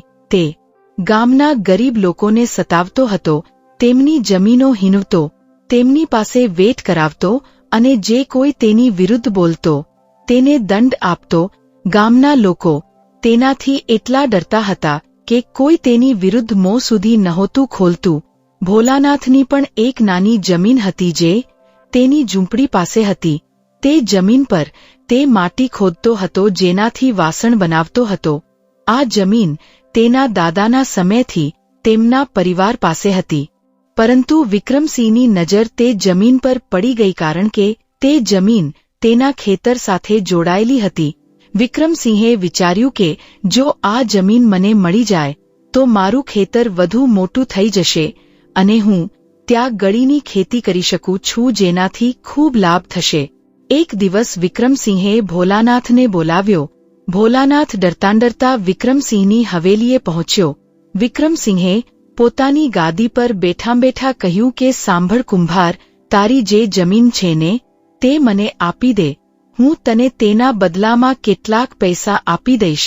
ભોલાનાથે હાથ જોડીને કહ્યું કે માલિક, તે જમીન મારા દાદાની છે. તે જ માટીમાંથી હું વાસણ બનાવું છું. જો તે જમીન જતી રહી તો હું વાસણ કેવી રીતે બનાવીશ અને મારા પરિવારનું પેટ કેવી રીતે ભરાશે? કૃપા કરીને મારા પર દયા કરો. વિક્રમસિંહે ભ્રુકુટી સંકોચી અને ક્રોધથી બોલ્યો કે તને દયા જોઈએ હે? હું વિક્રમસિંહ છું. હું જે ચાહું છું તે લઉં છું. તું તારી જમીન મને આપી દે, નહીતર આના પરિણામ સારા નહીં આવે. ભોલાનાથે ફરી હાથ જોડ્યા અને કાંપતા અવાજે કહ્યું કે માલિક, હું આપની સાથે લડી શકતો નથી. આપ ખૂબ મોટા છો અને હું એક ગરીબ કુંભાર છું, પરંતુ તે જમીન મારા માટે પ્રાણોથી પણ વહાલી છે. તેના વિના હું જીવી શકીશ નહીં. કૃપા કરીને મારા પર આટલી દયા કરો. વિક્રમસિંહે ટેબલ પર જોરથી હાથ માર્યો અને ગરજીને બોલ્યો કે તારી હિંમત કેવી રીતે થઈ મને ના પાડવાની? જા, તને વિચારવા માટે 3 દિવસ આપું છું. જોત 3 દિવસમાં તું જમીન નહીં આપે તો હું જાતે આવીશ અને તને તારી ઝૂંપડી સમેત ઉજાડી દઈશ. ભોલાનાથ કાંપતો ત્યાંથી પાછો ફર્યો. તેણે રેવતીને બધી વાત બતાવી. રેવતીનો ચહેરો ભયથી સફેદ થઈ ગયો. તેણે કહ્યું કે સ્વામી, વિક્રમસિંહ ખૂબ ક્રૂર છે. તે જે કહે છે તે કરે છે. આપણે શું કરીશું? ભોલાનાથે રેવતીનો હાથ પકડ્યો અને કહ્યું કે ડર નહીં રેવતી. જ્યાં સુધી સૂર્યદેવ આપણી સાથે છે ત્યાં સુધી કોઈ આપણો વાર પણ વાંકો કરી શકતું નથી. આપણે તેમની શરણમાં ચાલીએ છીએ. તે સાંજે ભોલાનાથ અને રેવતીએ મળીને સૂર્ય ભગવાનની વિશેષ પ્રાર્થના કરી. ભોલાનાથે પોતાના હૃદયની પૂરી વ્યથા સૂર્યદેવ સમક્ષ મૂકી દીધી. તેણે કહ્યું કે હે સૂર્યનારાયણ, આપ તો બધું જાણો છો. હું એક ગરીબ કુંભાર છું. મેં ક્યારેય કોઈનું ખરાબ નથી ઈચ્છ્યું, પરંતુ આજે એક બળવાન વ્યક્તિ મારી જમીન છીનવા માગે છે. તે જમીન જે મારા પરિવારની રોટી છે, હું તેનાથી લડવામાં અસમર્થ છું. આપ જ મારા રક્ષક છો. મને માર્ગ બતાવો પ્રભુ. 3 દિવસ ખૂબ જલ્દી વીતી ગયા. ત્રીજા દિવસે સૂર્યોદય પહેલા જ વિક્રમસિંહ પોતાના 20 થી 25 લાઠીધારી માણસો સાથે ભોલાનાથની ઝૂંપડી સામે આવીને ઊભો રહી ગયો. તેની આંખોમાં ક્રૂરતા હતી અને તેના ચહેરા પર એક દુષ્ટ મુસ્કાન હતી. તેણે બૂમ પાડીને કહ્યું કે અરે કુંભાર, બહાર નીકળ. તારો સમય પૂરો થઈ ગયો. બતાવ જમીન આપે હે કે નહીં. ભોલાનાથ ઝૂંપડીમાંથી બહાર આવ્યો. રેવતીએ ધર્મવીરને પોતાની છાતીએ વળગાડી લીધો અને ભયભીત થઈને અંદરથી જોવા લાગી. ભોલાનાથે હાથ જોડીને કહ્યું કે માલિક, મેં ખૂબ વિચાર્યું, પરંતુ હું આ જમીન આપી શકતો નથી. આ મારી રોટી છે, મારા બેટાનું ભવિષ્ય છે. આપ ચાહો તો મને મારી નાખો, પરંતુ હું આ જમીન નહીં આપું. વિક્રમસિંહનો ચહેરો ગુસ્સાથી તમતમી ઉઠ્યો. તેણે પોતાના માણસોને આદેશ આપ્યો કે તોડી નાખો આની ઝૂંપડી. મિટાવી દો આનો ચાક અને ભઠ્ઠો અને આ કુંભારને ઊંચકીને ગામની સીમા બહાર ફેંકી આવો. લાઠીધારી માણસો આગળ વધ્યા. તેમણે ભોલાનાથને ધક્કો માર્યો અને તે જમીન પર પડી ગયો. પછી તેમણે તેના ચાકને ઉખાડી દીધો અને ભઠ્ઠાને તોડવા લાગ્યા. રેવતી ચીસો પાડી પાડીને રોઈ રહી હતી. નાનો ધર્મવીર ડરીને માના ખોળામાં છુપાઈ ગયો હતો. ભોલાનાથ જમીન પર પડ્યો હતો અને તેની આંખોમાંથી આંસુ વહી રહ્યા હતા, પરંતુ તેના હોઠ હલી રહ્યા હતા. તે સૂર્યદેવનું નામ જપી રહ્યો હતો અને ત્યારે જ કંઈક એવું થયું જે તે ગામના લોકો પોતાની 7 પેઢીઓ સુધી ન ભૂલ્યા. જેવા જ વિક્રમસિંહના માણસોએ ભઠ્ઠાની દિવાલ પર પહેલો પ્રહાર કર્યો, અચાનક આકાશમાં વાદળો વિના જ એક ભયંકર ગર્જના થઈ. બધા લોકો અટકી ગયા અને ઉપર જોવા લાગ્યા. આકાશ બિલકુલ સાફ હતું.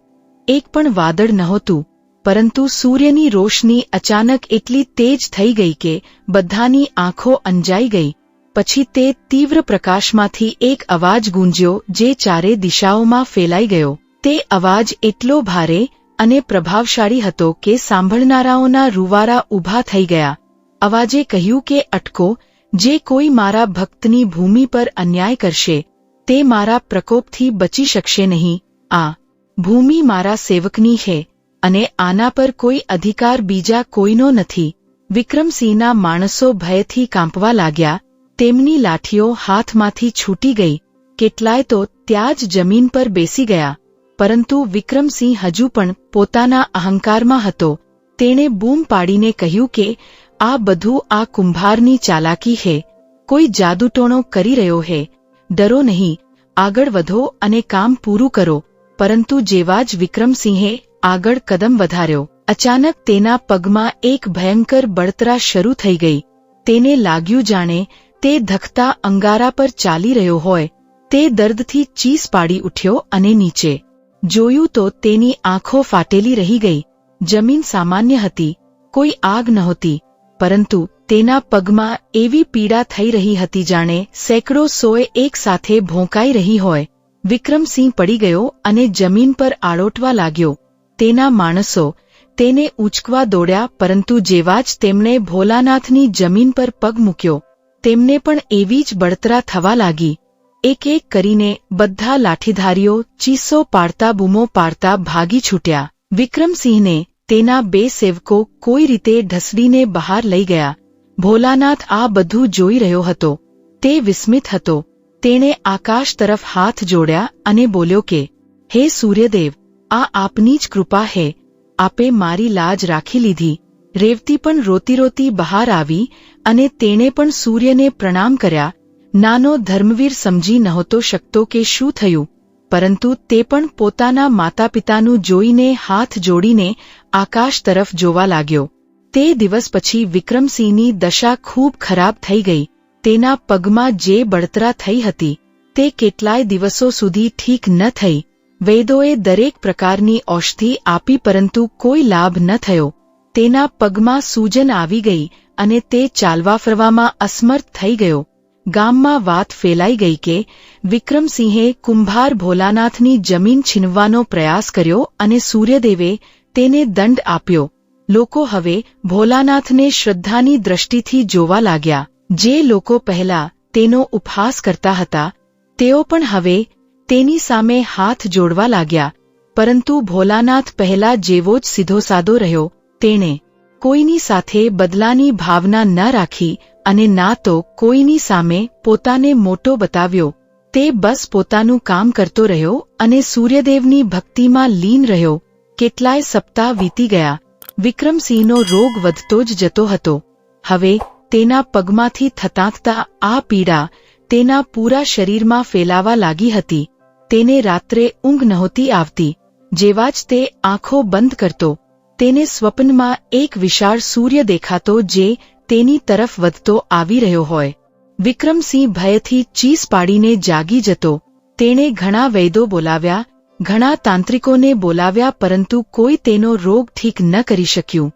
એક દિવસ એક ઘુમંતુ સંત તે ગામમાંથી પસાર થઈ રહ્યા હતા. વિક્રમસિંહના સેવકો તેમને પકડીને હવેલીએ લઈ આવ્યા. વિક્રમસિંહે રોતા રોતા કહ્યું કે મહાત્માજી, હું ખૂબ કષ્ટમાં છું. મારું શરીર બળી રહ્યું હે. કોઈ દવા કામ નથી કરી રહી. કૃપા કરીને મને બચાવો. હું આપને જે માગશો તે આપી દઈશ. તે સંતે વિક્રમસિંહને ધ્યાનથી જોયો. પછી બોલ્યા કે તારો રોગ શરીરનો નથી, આ તારા પાપોનો રોગ હે. તે કોઈ સાચા ભક્તને કષ્ટ આપ્યું હે અને તે ભક્તના ઇષ્ટદેવે તને આ દંડ આપ્યો હે. વિક્રમસિંહનું મોં સુકાઈ ગયું. તેને તુરંત ભોલાનાથનું ધ્યાન આવ્યું. સંતે કહ્યું કે જ્યાં સુધી તું તે વ્યક્તિ પાસે જઈને ક્ષમા નહીં માગે અને પોતાના પાપોનું પ્રાયશ્ચિત નહીં કરે, ત્યાં સુધી કોઈ પણ શક્તિ તને ઠીક કરી શકતી નથી. અને હા, તારે તેના ઇષ્ટદેવની પણ શરણ લેવી પડશે.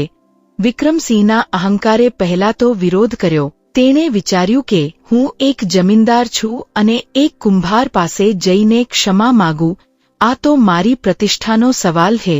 પરંતુ જ્યારે રાત્રે ફરી તે જ ભયંકર પીડા થઈ અને તે દર્દથી તડપતો રહ્યો તો તેનો અહંકાર તૂટી ગયો.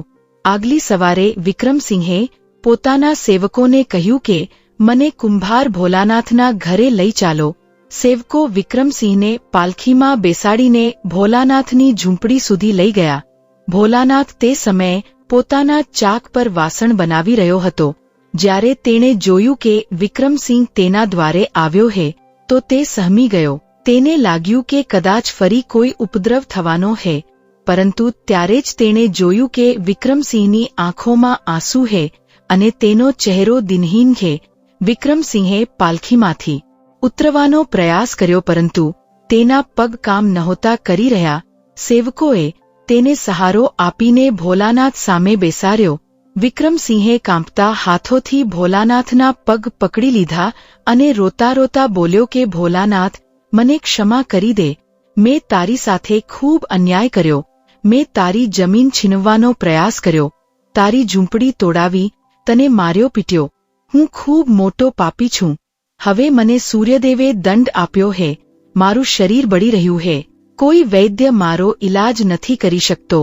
એક સંતે કહ્યું છે કે જ્યાં સુધી તું મને ક્ષમા નહીં કરે ત્યાં સુધી મારો રોગ ઠીક નહીં થાય. કૃપા કરીને મને માફ કરી દે અને પોતાના સૂર્યદેવને કહી દે કે તેઓ મારા પર દયા કરે. ભોલાનાથે આ દ્રશ્ય જોયું તો તેની આંખોમાં પણ આંસુ આવી ગયા. તે વ્યક્તિ જે કાલે તેને જીવજંતુ સમાન સમજતો હતો, આજે તેના પગમાં કરગરી રહ્યો હે. ભોલાનાથે વિક્રમસિંહને ઉંચક્યો અને કહ્યું કે માલિક, આપ મારા પગ ન પકડો. હું એક ગરીબ કુંભાર છું. મેં આપને ક્યારેય બદ્દુઆ નથી આપી. આ બધું સૂર્યદેવની ઈચ્છા હે. હું આપને ક્ષમા કરું છું. પરંતુ સૂર્યદેવને પ્રસન્ન કરવા માટે આપે તેમની શરણમાં જવું પડશે. વિક્રમસિંહે પૂછ્યું કે પરંતુ મેં તો ક્યારેય કોઈ દેવતાની પૂજા નથી કરી. મને કંઈ પણ નથી આવડતું. તું જ બતાવ કે હું શું કરું. ભોલાનાથે કહ્યું કે આપ રવિવારના દિવસે સૂર્ય ભગવાનનું વ્રત કરો. સાચા મનથી તેમની ક્ષમા માગો અને સંકલ્પ લો કે આપ ભવિષ્યમાં ક્યારેય કોઈ ગરીબ પર અત્યાચાર નહીં કરો. સૂર્યદેવ ખૂબ દયાળુ હે. તેઓ પોતાના ભક્તોને ક્યારેય નિરાશ નથી કરતા. વિક્રમસિંહે તુરંત હા કહી દીધી. તેની પાસે બીજો કોઈ રસ્તો પણ નહોતો. આગલા રવિવારે એક અદ્ભુત દ્રશ્ય જોવા મળ્યું. ગામનો સૌથી મોટો જમીનદાર વિક્રમસિંહ જે ક્યારેય ઈશ્વરને નહોતો માનતો, તે પોતાના સેવકોના સહારે નર્મદા નદીના તટ પર પહોંચ્યો. ભોલાનાથે તેને સૂર્ય પૂજાની વિધિ બતાવી. વિક્રમસિંહે કાંપતા હાથોથી પહેલીવાર પોતાના જીવનમાં સૂર્યને અર્ધ્ય આપ્યું. જ્યારે જળની ધારા તેના હાથોથી સૂર્ય તરફ વહી તો તેની આંખોમાંથી પણ આંસુઓની ધારા વહી નીકળી. તેણે રોતા રોતા કહ્યું કે હે સૂર્યદેવ, હું ખૂબ મોટો પાપી છું. મેં મારા જીવનમાં ઘણા લોકોને કષ્ટ આપ્યું હે. મેં ગરીબોની જમીનો છીનવી, મજૂરો પાસે વેટ કરાવી, નિર્દોષોને દંડ આપ્યો. હું નથી જાણતો કે આપ મને ક્ષમા કરશો કે નહીં, પરંતુ હું સાચા હૃદયથી પશ્ચાતાપ કરી રહ્યો છું. કૃપા કરીને મને એક તક આપો. અને એક આશ્ચર્ય થયું. જેવા જ વિક્રમસિંહે આ પ્રાર્થના કરી, તેના પગમાં જે બળતરા કેટલાય સપ્તાહોથી હતી તે ઓછી થવા લાગી. પૂરી રીતે ઠીક ન થઈ, પરંતુ તેને સ્પષ્ટ અનુભવ થયો કે પીડા ઘટી રહી છે. તેણે ભોલાનાથ તરફ જોયું અને બોલ્યો કે ભોલાનાથ, મને થોડો આરામ મળી રહ્યો છે. સાચે જ તારા સૂર્યદેવની શક્તિ અદ્ભુત છે. ભોલાનાથે હસીને કહ્યું કે આ તો બસ શરૂઆત છે. માલિક, સૂર્યદેવે આપની પ્રાર્થના સાંભળી લીધી છે. હવે આપે નિયમથી દર રવિવારે વ્રત કરવું પડશે અને સાચા મનથી પોતાના પાપોનું પ્રાયશ્ચિત કરવું પડશે. વિક્રમસિંહે વચન આપ્યું કે તે એવું જ કરશે. તે દિવસ પછી વિક્રમસિંહ પૂરી રીતે બદલાઈ ગયો. તેણે ન કેવળ ભોલાનાથની જમીન પાછી આપી દીધી, પરંતુ તેણે ગામના તે બધા લોકોની જમીનો પણ લોટાવી દીધી જે તેણે છીનવી હતી. તેણે પોતાની હવેલીનો એક હિસ્સો ગરીબો માટે ભોજનાલયમાં બદલી નાખ્યો. તેણે ગામમાં એક સૂર્ય મંદિરનું નિર્માણ કરાવ્યું અને દર રવિવારે તે સ્વયં ત્યાં જઈને પૂજા કરતો હતો. વૃદ્ધ યાત્રીએ કથા અહીં વિરામ આપી અને તેજસ્વી તરફ જોયું. તેજસ્વી ખૂબ ધ્યાનથી સાંભળી રહ્યો હતો. તેની આંખો ચમકી રહી હતી. વૃદ્ધે પૂછ્યું કે બેટા, આ કથાથી તને શું સમજાયું? તેજસ્વીએ કહ્યું કે એ સમજાયું કે સૂર્યદેવ પોતાના સાચા ભક્તોને ક્યારેય એકલા નથી છોડતા. ગમે તેટલી મોટી વિપત્તિ આવે, જો ભક્તિમાં દ્રઢતા હોય તો ઈશ્વર સ્વયં રક્ષા કરે છે. પરંતુ એક વાત છે જે મને વ્યથિત કરી રહી છે. ભોલાનાથની રક્ષા થઈ કારણ કે તેનો શત્રુ એક મનુષ્ય હતો જેને દંડ આપી શકાતો હતો, પરંતુ મારા પિતાનો શત્રુ એક રોગ છે, એક અદૃશ્ય શક્તિ છે. તેનાથી સૂર્યદેવ કેવી રીતે લડશે? વૃદ્ધે એક ઊંડી મુસ્કાન આપી અને બોલ્યો કે બેટા, તું ભૂલી રહ્યો છે. સૂર્ય કેવળ અન્યાયથી નથી લડતા. સૂર્ય તો સ્વયં જીવનનો સ્રોત છે. તેમના કિરણોમાં તે શક્તિ છે જે મૃત્યુને પણ પાછળ હટાવી શકે છે. પરંતુ આના માટે એક વિશેષ સાધના કરવી પડે છે. તેજસ્વીએ ઉત્સુકતાથી પૂછ્યું કે કઈ સાધના? વૃદ્ધે કહ્યું કે સાંભળ, આગલા રવિવારથી તારે એક વિશેષ વ્રત આરંભ કરવું પડશે. આ વ્રત સામાન્ય રવિવાર વ્રતથી ભિન્ન છે. આમાં તારે સૂર્યોદય પહેલા નર્મદાના જળથી સ્નાન કરવું પડશે. પછી ખુલ્લા પગે સૂર્ય સામે ઊભા રહીને પાંપણ પટપટાવ્યા વિના ઉગતા સૂર્યને અર્ધ્ય આપવું પડશે. અર્ધ્ય આપતી વખતે તારે તારા પિતાના સ્વાસ્થ્યનો સંકલ્પ લેવો પડશે. પછી પૂરો દિવસ નિર્જરા વ્રત રાખવું પડશે. આ વ્રત તારે સતત 7 રવિવાર સુધી કરવું પડશે. 7મા રવિવારે સૂર્યદેવ સ્વયં તારા પિતાના રોગનું નિવારણ કરશે. તેજસ્વીએ કહ્યું કે પરંતુ મારા પિતાને અત્યારે ઔષધિની આવશ્યકતા છે. 7 રવિવાર તો ખૂબ લાંબો સમય છે. શું પિતા એટલા દિવસ સહન કરી શકશે? વૃદ્ધે કહ્યું કે બેટા, વિશ્વાસ રાખ. જે ક્ષણથી તું આ વ્રત શરૂ કરીશ તે જ ક્ષણથી તારા પિતાની સ્થિતિમાં સુધારો થવા લાગશે. સૂર્યની ઊર્જા અંતરોનું બંધન નથી માનતી. તું અહીં વ્રત કરીશ અને તેનું પુણ્ય તારા પિતાને ત્યાં મળશે. બસ શરત એ છે કે તારો વિશ્વાસ અટલ હોવો જોઈએ. જો 7માંથી એક પણ રવિવાર છૂટી ગયો તો બધું વ્યર્થ થઈ જશે. તેજસ્વીએ વૃદ્ધના ચરણ સ્પર્શ કર્યા અને કહ્યું કે હું આ વ્રત અવશ્ય કરીશ. મારા પિતા માટે હું કોઈ પણ કઠિનાઈ સહન કરવા તૈયાર છું. વૃદ્ધે તેના મસ્તક પર હાથ મૂક્યો અને કહ્યું કે તથાસ્તુ. સૂર્યનારાયણ તારી ભક્તિથી અવશ્ય પ્રસન્ન થશે. અને બેટા, એક વાત વધુ યાદ રાખજે. આ વ્રત દરમિયાન તારી સામે ઘણી બધી બાધાઓ આવશે. કોઈને કોઈ એવી પરિસ્થિતિ આવશે જે તને વ્રત તોડવા પર વિવશ કરશે. પરંતુ તું ડગીશ નહીં. આ તારી પરીક્ષા હશે. જે આ પરીક્ષામાં ઉત્તીર્ણ થાય છે તેને સૂર્યદેવના પરમ આશીર્વાદ મળે છે. સવારે જ્યારે તેજસ્વીની આંખ ખુલી તો તે વૃદ્ધ ક્યાંય નહોતો. ઓરડામાં કોઈ નિશાની પણ નહોતી કે રાત્રે કોઈ ત્યાં આવ્યું હતું. તેજસ્વીને એક ક્ષણ માટે સંદેહ થયો કે શું આ સ્વપ્ન હતું, પરંતુ પછી તેણે અનુભવ કર્યો કે તેના મસ્તક પર જ્યાં વૃદ્ધે હાથ મૂક્યો હતો ત્યાં એક સુખદ ગરમાહટ હજુ પણ હતી. તેજસ્વી સમજી ગયો કે આ કોઈ સાધારણ યાત્રી નહોતો.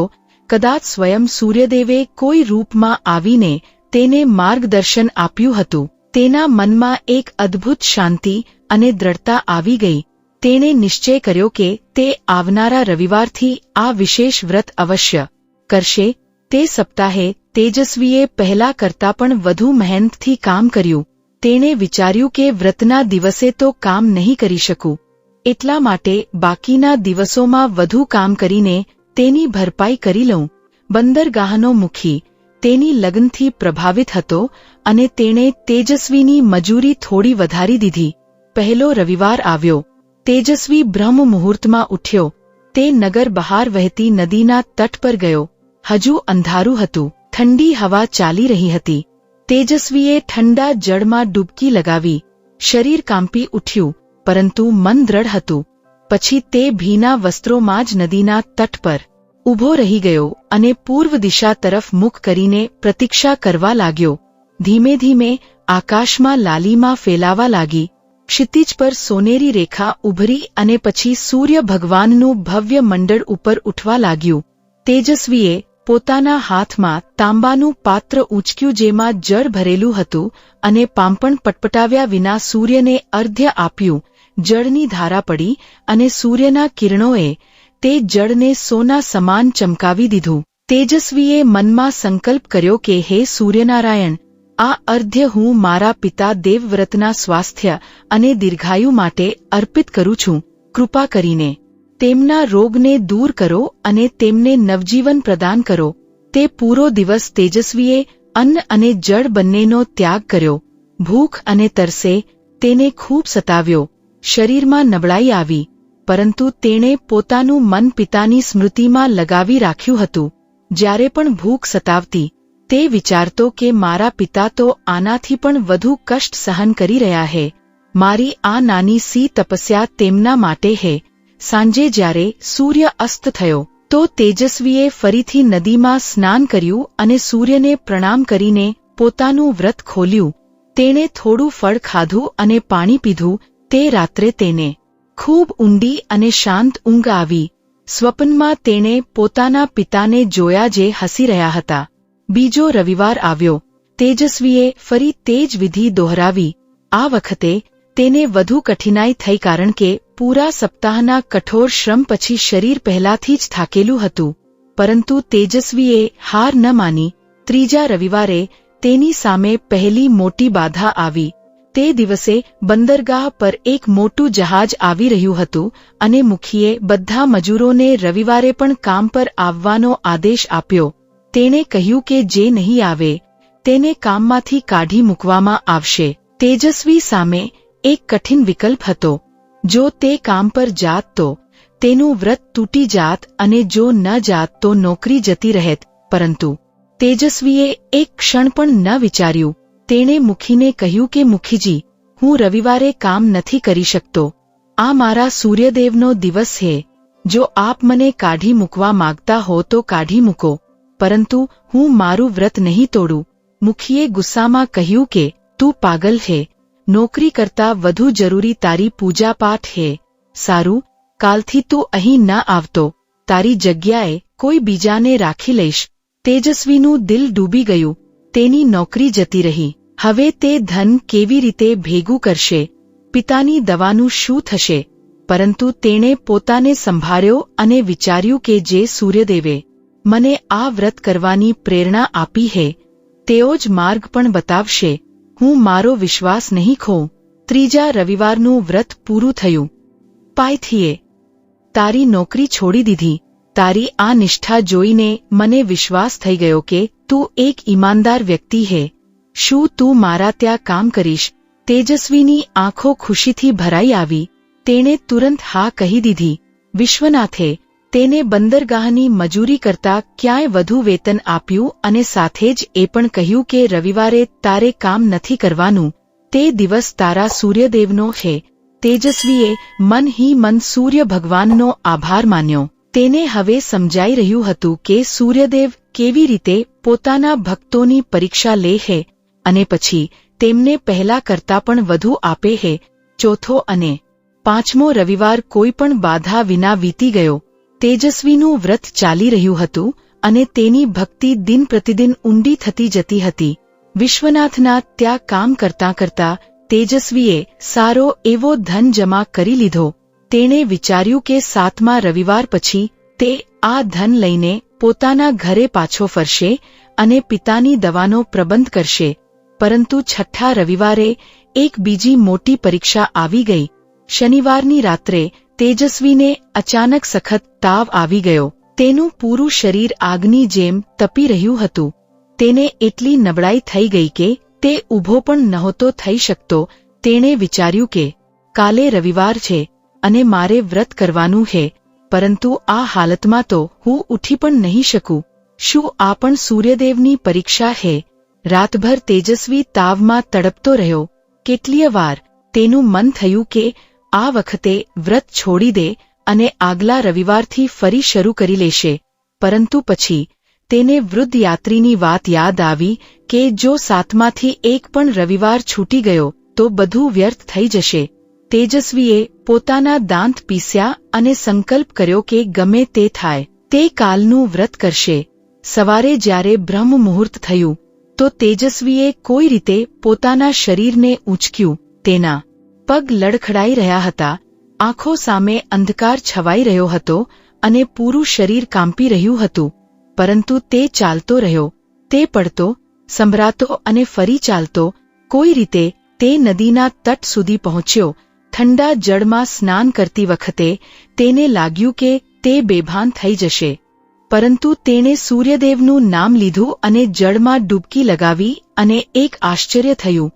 જેવા જ તેણે ઠંડા જળમાં ડૂબકી લગાવી, તેનો તાવ ઉતરવા લાગ્યો. તેના શરીરમાં એક નવી ઊર્જાનો સંચાર થયો. જ્યારે તે જળમાંથી બહાર નીકળ્યો તો તેને લાગ્યું જાણે તેને ક્યારેય કોઈ તાવ હતો જ નહીં. તેનું શરીર હળવું અને તાજગીસભર થઈ ગયું હતું. તેજસ્વીએ આંખોમાં આંસુ ભરીને સૂર્યને અર્ધ્ય આપ્યું અને કહ્યું કે હે પ્રભુ, આપની લીલા અપરંપાર છે. આપે મારી પરીક્ષા લીધી અને પછી મને સંભાળી પણ લીધો. હું આપનો કૃતજ્ઞ છું. 6ઠા રવિવારનું વ્રત પૂરું થયું. હવે કેવળ એક રવિવાર વધુ બાકી હતો, 7મો અને અંતિમ રવિવાર. તેજસ્વીના મનમાં ઉત્સાહ અને ઉત્કંઠા બંને હતા. તે વિચારી રહ્યો હતો કે 7મા રવિવારે શું થશે. શું સચમુચ સૂર્યદેવ તેના પિતાને સ્વસ્થ કરશે? તેણે પોતાના બધા સંદેહોને દૂર કર્યા અને કેવળ વિશ્વાસને પોતાના હૃદયમાં સ્થાન આપ્યું. 7મા રવિવારથી એક દિવસ પહેલા શનિવારે તેજસ્વીએ વિશ્વનાથ પાસેથી વિદાય લીધી. તેણે કહ્યું કે શેઠજી, મારું કામ પૂરું થયું. મારે હવે મારા ઘરે પાછા ફરવાનું છે. મારા પિતા મારી પ્રતીક્ષા કરી રહ્યા છે. વિશ્વનાથે તેજસ્વીને ગળે લગાવ્યો અને કહ્યું કે બેટા, તું જ્યાં પણ રહે, સૂર્યદેવ સદા તારી રક્ષા કરે. તું એક સાચો ભક્ત છે અને મને વિશ્વાસ છે કે તારા પિતા અવશ્ય સ્વસ્થ થશે. વિશ્વનાથે તેજસ્વીને તેની મજૂરી ઉપરાંત પણ કંઈક ધન આપ્યું અને કહ્યું કે આ તારા પિતાની સેવા માટે છે. તેજસ્વી તે જ સાંજે પોતાના નગર તરફ ચાલી નીકળ્યો. તે ઝડપી કદમોથી ચાલી રહ્યો હતો કારણ કે તે ચાહતો હતો કે 7મા રવિવારનો સૂર્યોદય તે પોતાના નગર સૂર્યપુરમાં પોતાના ઘરના આંગણામાં જુએ. પૂરી રાત ચાલ્યા પછી રવિવારની સવારે જ્યારે પહેલી લાલીમાં આકાશમાં ફેલાઈ તો તેજસ્વી પોતાના નગરની સીમા પર પહોંચી ગયો. તેણે દૂરથી સૂર્ય મંદિરનો સ્વર્ણ કળશ ચમકતો જોયો અને તેનું હૃદય ભરાઈ આવ્યું. તે દોડતો નર્મદા નદીના તટ પર પહોંચ્યો, જ્યાં તે બાળપણથી પોતાના પિતા સાથે સૂર્યને અર્ધ્ય આપતો આવ્યો હતો. તેણે નદીમાં સ્નાન કર્યું અને પછી ખુલ્લા પગે તટ પર ઊભા રહીને અંતિમ અને 7મા રવિવારનું અર્ધ્ય આપ્યું. જળની ધારા તેના હાથોમાંથી વહી અને સૂર્યના કિરણોએ તેને સોનાની ભાંતિ પ્રકાશિત કરી દીધું. તેજસ્વીએ પૂરી શક્તિ અને શ્રદ્ધાથી સંકલ્પ લીધો કે હે સૂર્યનારાયણ, આજે મારા 7 રવિવારોના વ્રતનો અંતિમ દિવસ છે. મેં આપના ચરણોમાં મારું સર્વસ્વ અર્પિત કર્યું છે.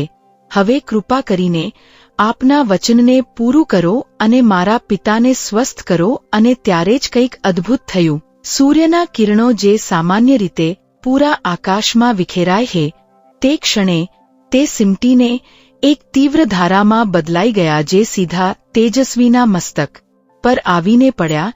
તેજસ્વીને લાગ્યું જાણે તેના પૂરા શરીરમાં એક દિવ્ય ઊર્જાનો સંચાર થઈ રહ્યો હે. તેની આંખો બંધ થઈ ગઈ અને તેણે પોતાના અંતર્મનમાં એક દ્રશ્ય જોયું. તેણે જોયું કે સૂર્યની તે ઊર્જા તેના શરીરમાંથી થતી એક પ્રકાશની ધારા બનીને તેના ઘર તરફ વહી રહી હે અને તે ધારા જઈને તેના પિતા દેવવ્રતના શરીરમાં પ્રવેશ કરી રહી હે. દેવવ્રત જે ઢોલિયા પર સૂતો સૂતો કરાહી રહ્યો હતો તેનો ચહેરો અચાનક શાંત થઈ ગયો. તેના માથા પર જે તાવની બળતરા હતી તે શીતળ થઈ ગઈ.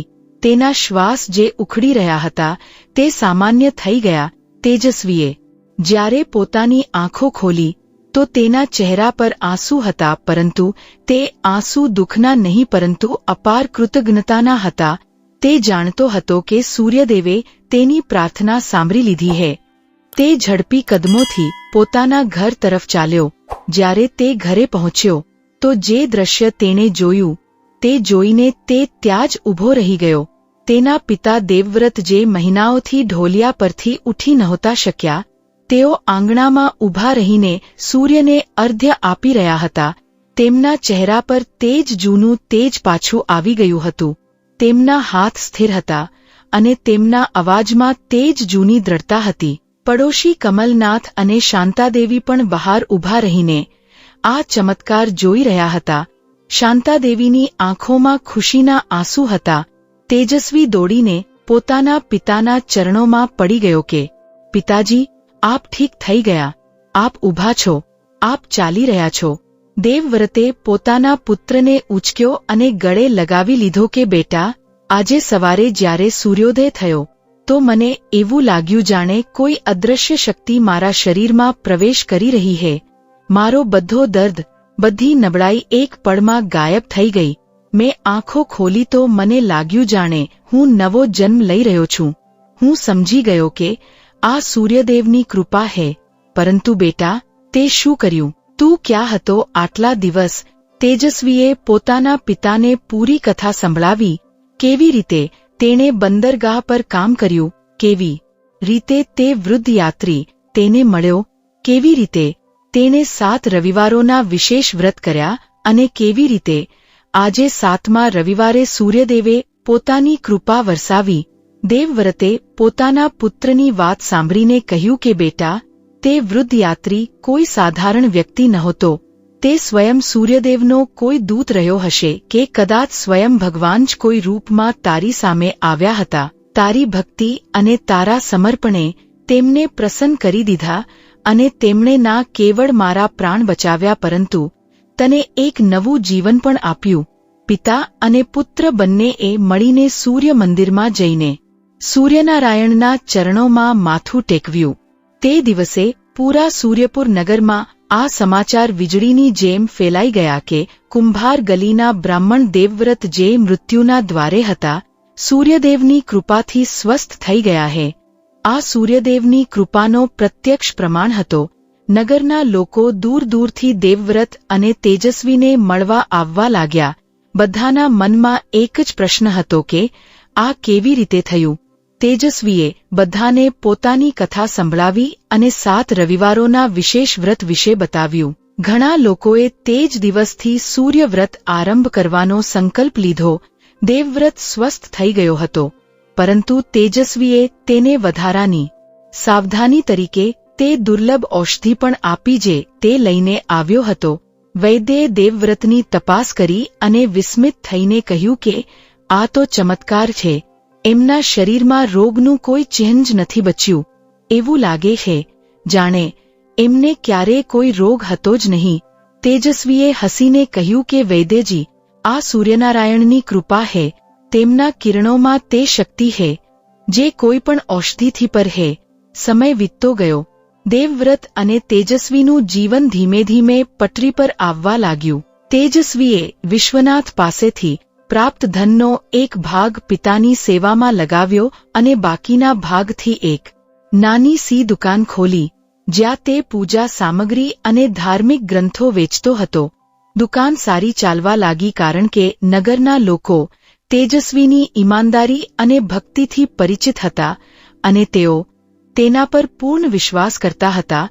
દેવવ્રત પણ ફરીથી પૂજાપાઠ કરાવવા લાગ્યા. હવે તો લોકો સ્વયં આવીને તેમને બોલાવતા હતા, કારણ કે બધાને વિશ્વાસ થઈ ગયો હતો કે દેવવ્રત સૂર્યદેવના કૃપાપાત્ર છે અને તેમના દ્વારા કરવામાં આવેલી પૂજા અવશ્ય ફળદાયી હોય છે.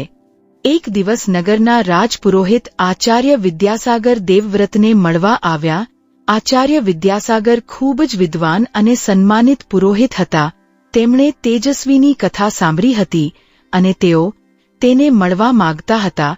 આચાર્યે તેજસ્વી સાથે લાંબી વાતચીત કરી અને તેના જ્ઞાન, ભક્તિ અને સંસ્કારોથી ખૂબ પ્રભાવિત થયા. તેમણે દેવવ્રતને કહ્યું કે આપનો પુત્ર અસાધારણ છે. આમાં વિદ્યા અને ભક્તિનો અદ્ભુત સંગમ છે.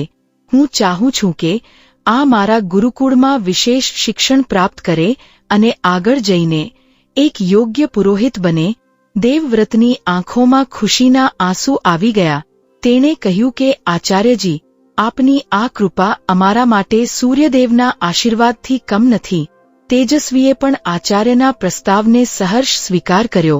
તેજસ્વીએ આચાર્ય વિદ્યાસાગરના ગુરુકુળમાં કેટલાય વર્ષો સુધી અધ્યયન કર્યું. તેણે વેદો, ઉપનિષદો, જ્યોતિષ અને આયુર્વેદનો ગહન અભ્યાસ કર્યો. વિશેષ રૂપે સૂર્ય સંબંધી ગ્રંથો અને મંત્રોમાં તેણે અત્યંત રવીણતા પ્રાપ્ત કરી. આચાર્ય કહેતા હતા કે તેજસ્વીમાં એક વિશેષ દિવ્ય શક્તિ છે જે તેની સૂર્ય ભક્તિથી આવે છે. તેના દ્વારા ભણાયેલા સૂર્ય મંત્રોમાં એક એવી ઊર્જા હોય છે જે સાંભળનારાના મન અને શરીર બંનેને શુદ્ધ કરી દે છે. શિક્ષણ પૂર્ણ થયા પછી તેજસ્વી પોતાના નગરે પાછો ફર્યો. હવે તે એક પરિપક્વ વિદ્વાન અને તેજસ્વી યુવક હતો. તેની ખ્યાતિ દૂર દૂર સુધી ફેલાઈ ચૂકી હતી. દેવવ્રત હવે વૃદ્ધ થઈ ગયા હતા અને તેમણે તેજસ્વીના લગ્ન કરવાનો નિશ્ચય કર્યો. તેમણે સૂર્યદેવને પ્રાર્થના કરી કે હે પ્રભુ, મારા પુત્ર માટે એક એવી જીવનસંગીની મોકલો જે તેની ભક્તિમાં સહાયક હોય અને તેના જીવનમાં સુખ અને શાંતિ લાવે. કેટલાક દિવસો પછી એક આશ્ચર્યજનક વાત થઈ. પડોશી નગરથી એક સંદેશ આવ્યો કે ત્યાંના પ્રમુખ પુરોહિતની પુત્રીનો સ્વયંવર રાખવામાં આવ્યો છે. તે પુત્રીનું નામ હતું પ્રભાવતી. પ્રભાવતી અત્યંત સુંદર, વિદુષી અને ધર્મપ્રાયણ કન્યા હતી. પરંતુ તેની એક વિશેષ શરત હતી. તે કેવળ તે જ વ્યક્તિ સાથે લગ્ન કરશે જે સૂર્યદેવનો સાચો ભક્ત હોય. પ્રભાવતી સ્વયં સૂર્ય ઉપાસના કરતી હતી અને તેણે પ્રતિજ્ઞા લીધી હતી કે તેનો પતિ પણ સૂર્યભક્ત હોવો જોઈએ. ઘણા રાજકુમારો અને ધનિક વેપારીઓના પુત્રો સ્વયંવરમાં આવ્યા, પરંતુ પ્રભાવતીએ બધાને અસ્વીકાર કરી દીધા, કારણ કે તેમનામાંથી કોઈ પણ સાચો સૂર્યભક્ત નહોતો. જ્યારે તેજસ્વી સ્વયંવરમાં પહોંચ્યો તો પ્રભાવતીએ તેને જોયો. તેજસ્વીના મુખ પર તે જ સૂર્યનું તેજ હતું જે સાચા ભક્તોમાં હોય છે. પ્રભાવતીએ તેજસ્વીને એક પ્રશ્ન પૂછ્યો કે સૂર્યદેવ આપના માટે શું છે? તેજસ્વીએ સરળ શબ્દોમાં કહ્યું કે સૂર્યદેવ મારા માટે પિતા છે, ગુરુ છે, મિત્ર છે અને પ્રાણ છે. તેમણે મને જીવન આપ્યું, મારા પિતાને જીવન આપ્યું અને આ સંસારને જીવન આપ્યું. હું એમનો ઋણી છું અને જ્યાં સુધી મારા શ્વાસ ચાલશે ત્યાં સુધી હું એમની ઉપાસના કરતો રહીશ. પ્રભાવતીએ હસીને વરમાળા તેજસ્વીના ગળામાં નાખી દીધી. સભામાં જય જયકાર થઈ ઉઠ્યો. તેજસ્વી અને પ્રભાવતીના લગ્ન ખૂબ ધામધૂમથી થયા. દેવવ્રતની ખુશીનો કોઈ પાર નહોતો. તેણે પોતાની સ્વર્ગીય પત્ની સુમંગલાને યાદ કરી અને મન હી મન કહ્યું કે સુમંગલા, તું જોઈ રહી છે ને, આપણો બેટો કેટલો મોટો થઈ ગયો છે. તેને કેટલી સુંદર અને યોગ્ય પત્ની મળી છે. સૂર્યદેવે આપણા બધા કષ્ટ દૂર કરી દીધા. કાશ તું પણ અહીં હોત. પ્રભાવતી સચમુચ એક અદ્ભુત સ્ત્રી હતી. તેણે તેજસ્વીના ઘરમાં આવતા જ બધું વ્યવસ્થિત કરી દીધું. તે સવારે સૌથી પહેલા ઉઠતી, ઘરની સફાઈ કરતી, પૂજાની તૈયારી કરતી અને પછી તેજસ્વી સાથે મળીને સૂર્યને અર્ધ્ય આપતી. તેની ઉપસ્થિતિથી ઘરમાં એક નવી ઊર્જા આવી ગઈ. દેવવ્રતને વહુમાં પોતાની સ્વર્ગીય પત્નીની છબી દેખાતી. પ્રભાવતી વૃદ્ધ સસરાની સેવા તે જ શ્રદ્ધાથી કરતી જેમ કોઈ દેવતાની સેવા કરતું હોય. રવિવારનો દિવસ હવે આ પરિવારમાં વધુ વિશેષ થઈ ગયો હતો. ત્રણેય સભ્યો મળીને સૂર્ય પૂજા કરતા અને પછી નગરના ગરીબોને ભોજન કરાવતા. પરંતુ જીવનમાં સુખ અને દુઃખનો ચક્ર ક્યારેય અટકતો નથી. કેટલાક વર્ષો પછી જ્યારે તેજસ્વી અને પ્રભાવતીનું જીવન સુખપૂર્વક ચાલી રહ્યું હતું, ત્યારે જ એક એવી ઘટના ઘટી જેણે તેમના વિશ્વાસની સૌથી મોટી અગ્નિપરીક્ષા લઈ લીધી. એક રાત્રે અચાનક સૂર્યપુર નગર પર એક વિદેશી આક્રમણકારી સેનાએ હુમલો કરી દીધો. તેઓ લૂંટારા હતા જે નગરોને લૂંટીને સળગાવતા હતા અને નિર્દોષ લોકોને બંદી બનાવીને લઈ જતા હતા. નગરની નાની સી સેના તેમનો સામનો ન કરી શકી. લૂંટારાઓએ નગરમાં આગ લગાવી દીધી, લોકોના ઘર લૂંટ્યા અને ઘણા લોકોને બંદી બનાવી લીધા. તેજસ્વી અને તેનો પરિવાર પણ આ આપદાથી બચી ન શક્યો. લૂંટારાઓએ તેના ઘરમાં ઘૂસીને જે પણ થોડું ઘણું ધન અને સામાન હતો બધું લૂંટી લીધું. પ્રભાવતીએ વૃદ્ધ દેવવ્રતને છુપાવીને બચાવી લીધા, પરંતુ તેજસ્વીને લૂંટારાઓએ પકડી લીધો અને અન્ય બંદીઓ સાથે બાંધીને લઈ જવા લાગ્યા. પ્રભાવતીએ જ્યારે જોયું કે તેના પતિને બંદી બનાવીને લઈ જવામાં આવી રહ્યો છે, તો તે દોડીને લૂંટારાઓના સરદાર પાસે ગઈ અને તેના પગમાં પડીને બોલી કે મારા પતિને છોડી દો. તેઓ એક બ્રાહ્મણ છે, એક પુરોહિત છે. તેમણે ક્યારે કોઈનું ખરાબ નથી કર્યું. કૃપા કરીને તેમને જવા દો. લૂંટારાઓના સરદારે પ્રભાવતીને જોઈ અને એક ક્રૂર હસી હસ્યો. તેણે કહ્યું કે જો તું ચાહતી હોય કે તારો પતિ જીવતો રહે તો મને સોનાના 100 સિક્કા આપ. પ્રભાવતીએ રોતા રોતા કહ્યું કે અમારી પાસે સોનાનો એક પણ સિક્કો નથી, અમે ગરીબ લોકો છીએ. સરદારે કહ્યું કે તો પછી તારો પતિ મારા ભેગો જશે, તેને હું દાસ બનાવીને વેચી દઈશ. તેજસ્વીએ જ્યારે પોતાની પત્નીને આ પ્રકારે કરગરતી જોઈ તો તેનું હૃદય ફાટી ગયું. તેણે પ્રભાવતીને કહ્યું કે પ્રભાવતી, રો નહીં, તું ઘરે જા અને પિતાજીનું ધ્યાન રાખ. સૂર્યદેવ મારી રક્ષા કરશે, મારા પર વિશ્વાસ રાખ. પ્રભાવતીએ આંસુ લૂયા અને કહ્યું કે સ્વામી, હું રવિવારનું વ્રત ચાલુ રાખીશ અને સૂર્યદેવ પાસે આપની મુક્તિની પ્રાર્થના કરીશ. ગમે તે થાય મારો વિશ્વાસ નહીં ડગે. તેજસ્વીને લૂંટારાઓ બાંધીને લઈ ગયા. પ્રભાવતી ઊભી રહી. તેની આંખોમાંથી આંસુ વહી રહ્યા હતા, પરંતુ તેના હોઠ પર સૂર્યમંત્ર હતો. તેજસ્વીને લૂંટારાઓએ એક દૂર દેશમાં લઈ જઈને એક ક્રૂર વેપારીને વેચી દીધો. તે વેપારીનું નામ હતું કરાલદાસ. કરાલદાસ દાસોનો વેપાર કરતો હતો અને પોતાના દાસો સાથે ખૂબ ક્રૂરતાનો વ્યવહાર કરતો હતો. તેજસ્વીને એક અંધારી ઓરડીમાં બંધ કરી દેવામાં આવ્યો. તેને દિવસમાં કેવળ એક વાર સૂકી રોટલી અને પાણી આપવામાં આવતું હતું. તેને સવારથી સાંજ સુધી કઠોર શ્રમ કરવો પડતો હતો. પથ્થર તોડવા, ભારે ગુણો ઢોવી, ખારા ખોદવા, જે પણ સૌથી કઠિન કામ હોતું તે તેજસ્વીને આપવામાં આવતું, કારણ કે તેજસ્વીનું શરીર પહેલાથી જ દુબળું પાતળું હતું. આ કઠોર શ્રમ તેને વધુ તોડી રહ્યો હતો. કેટલીય વાર તે બેભાન થઈને પડી જતો. કરાલદાસના ગુલામો તેના પર પાણી છાંટીને હોશમાં લાવતા અને ફરી કામ પર લગાવી દેતા. પરંતુ આ બધા કષ્ટ વચ્ચે પણ તેજસ્વીએ એક વાત ન છોડી, રવિવારનું વ્રત. ગમે તે થઈ જાય, રવિવારના દિવસે તેજસ્વી પોતાની ઓરડીમાં બેસીને સૂર્યની દિશા તરફ મુખ કરીને ધ્યાન લગાવતો અને મન હી મન સૂર્ય મંત્રોનો જાપ કરતો. અર્ધ્ય આપવા માટે ના તો તેની પાસે તાંબાનું પાત્ર હતું અને ના તો શુદ્ધ જળ, પરંતુ તેણે પોતાની ઓરડીની છતમાં એક નાની સી તિરાડ શોધી લીધી હતી, જેમાંથી સૂર્યની એક કિરણ અંદર આવતી હતી. રવિવારે તે કિરણ સામે બેસતો અને પોતાના હાથમાં જે પણ જળ ઉપલબ્ધ હોતું તેને તે કિરણ તરફ અર્પિત કરતો. તેની પ્રાર્થનામાં ના કોઈ ફરિયાદ હોતી અને ના કોઈ યાચના. તે બસ કહેતો કે હે સૂર્યદેવ, આપ મારા હૃદયમાં છો. કોઈ બંધન આપનાથી મારો સંપર્ક તોડી શકતું નથી. હું આપનો છું અને સદા રહીશ. એક દિવસ કરાલદાસે જોયું કે રવિવારે તેજસ્વી કામ નથી કરી રહ્યો, પરંતુ તે એક ખૂણામાં બેસીને કંઈક બડબડી રહ્યો છે. કરાલદાસે ક્રોધમાં આવીને તેને ચાબુક માર્યા અને કહ્યું કે તું અહીં પૂજાપાઠ કરવા આવ્યો છે, શું કામ કર, નહીતર આજે તને ખાવાનું નહીં મળે. તેજસ્વીએ શાંત સ્વરમાં કહ્યું કે માલિક, આપ મારા શરીર પર ગમે તેટલા પ્રહાર કરો, હું રવિવારે કામ નથી કરી શકતો. આ દિવસ મારા ઈશ્વરનો છે. આપ ચાહો તો મને મારી નાખો, પરંતુ મારું વ્રત નહીં તૂટે. કરાલદાસે આવેશમાં આવીને તેજસ્વી પર વધુ ચાબુક વરસાવ્યા. તેજસ્વીની પીઠ પર લોહીના નિશાન બની ગયા, પરંતુ તેજસ્વીએ એક પણ આ ન નીકાળી. તેના હોઠ સૂર્ય મંત્ર જપતા રહ્યા. અન્ય દાસોએ આ દ્રશ્ય જોયું અને તેમની આંખોમાં આંસુ આવી ગયા.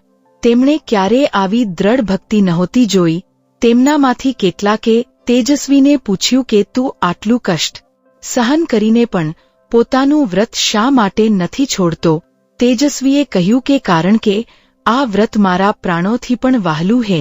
મારા પિતાએ મને શીખવ્યું કે સૂર્યદેવ ક્યારેય પોતાના ભક્તોને એકલા નથી છોડતા. આજે ભલે હું બંદી છું, પરંતુ મને પૂર્ણ વિશ્વાસ છે કે એક દિવસ સૂર્યદેવ મને મુક્ત કરશે. તમો સૂર્યપુરમાં પ્રભાવતીએ પણ પોતાનું વ્રત ચાલુ રાખ્યું હતું. તે પ્રતિદિન સૂર્યને અર્ધ્ય આપતી અને પોતાના પતિની મુક્તિ માટે પ્રાર્થના કરતી. વૃદ્ધ દેવવ્રત પણ પુત્રના વિયોગમાં દુઃખી હતા, પરંતુ તેમણે હિંમત ન હારી. તેમણે કહ્યું કે વહુ તેજસ્વી સૂર્યદેવનો સાચો ભક્ત છે. સૂર્યદેવ તેને અવશ્ય પાછો લાવશે, તું વિશ્વાસ ન ખોતી. પ્રભાવતીએ એક વિશેષ સંકલ્પ લીધો. તેણે નિશ્ચય કર્યો કે તે 21 રવિવારોના અખંડ વ્રત કરશે અને આ વ્રતનો બધો પુણ્ય પોતાના પતિની મુક્તિ માટે અર્પિત કરશે. મહિનાઓ વીત્યા.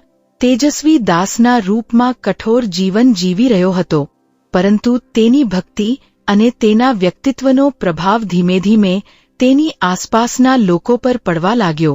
અન્ય દાસોએ તેની કથાઓ સાંભળવાનું શરૂ કર્યું. તેજસ્વી તેમને સૂર્ય ભગવાનની મહિમા વિશે બતાવતો, તેમને આશા અને વિશ્વાસનો પાઠ ભણાવતો. ધીમે ધીમે ઘણા બધા દાસોએ પણ રવિવારનું વ્રત રાખવાનું શરૂ કરી દીધું. તેઓ કહેતા હતા કે તેજસ્વીના સૂર્યદેવ જો આટલા શક્તિશાળી છે, તો કદાચ તેઓ આપણી પણ સાંભળે અને આપણને પણ આ નર્કમાંથી મુક્તિ અપાવે. કરાલદાસે જ્યારે જોયું કે રવિવારે તેના ઘણા બધા દાસો કામ નથી કરી રહ્યા, તો તે આગબબૂલા થઈ ગયો. તેણે તેજસ્વીને બોલાવીને કહ્યું કે તું અહીં પોતાનો એક નવો પંથ ચલાવી રહ્યો છે. તે મારા દાસોને પણ બગાડી દીધા. હવે હું તને એવો દંડ આપીશ કે તું અને તારા સૂર્યદેવ બંને યાદ રાખશો. કરાલદાસે આદેશ આપ્યો કે તેજસ્વીને એક ઊંડા અંધારા ભોંયરામાં બંધ કરી દેવામાં આવે, જ્યાં સૂર્યની એક પણ કિરણ ન પહોંચતી હોય. તેણે કહ્યું કે જ્યારે આને પોતાના સૂર્યદેવની રોશની જ નહીં મળે તો જોઉં છું આ કેવી રીતે પૂજા કરે છે. તેજસ્વીને એક ઊંડા અને અંધારા ભોંયરામાં ધકેલી દેવામાં આવ્યો. ત્યાં પૂર્ણ અંધકાર હતો. એક કિરણ પણ પ્રકાશની નહોતી. ઠંડી ભેજવાળી દિવાલો હતી અને ઉંદરોના ચૂંચું સિવાય કોઈ અવાજ નહોતો. કોઈ પણ સાધારણ વ્યક્તિનું મનોબળ આ અંધારામાં તૂટી જાત, પરંતુ તેજસ્વી સાધારણ નહોતો. તેણે તે અંધારા ભોંયરામાં બેસીને પોતાની આંખો બંધ કરી અને સૂર્ય ભગવાનનું ધ્યાન કર્યું.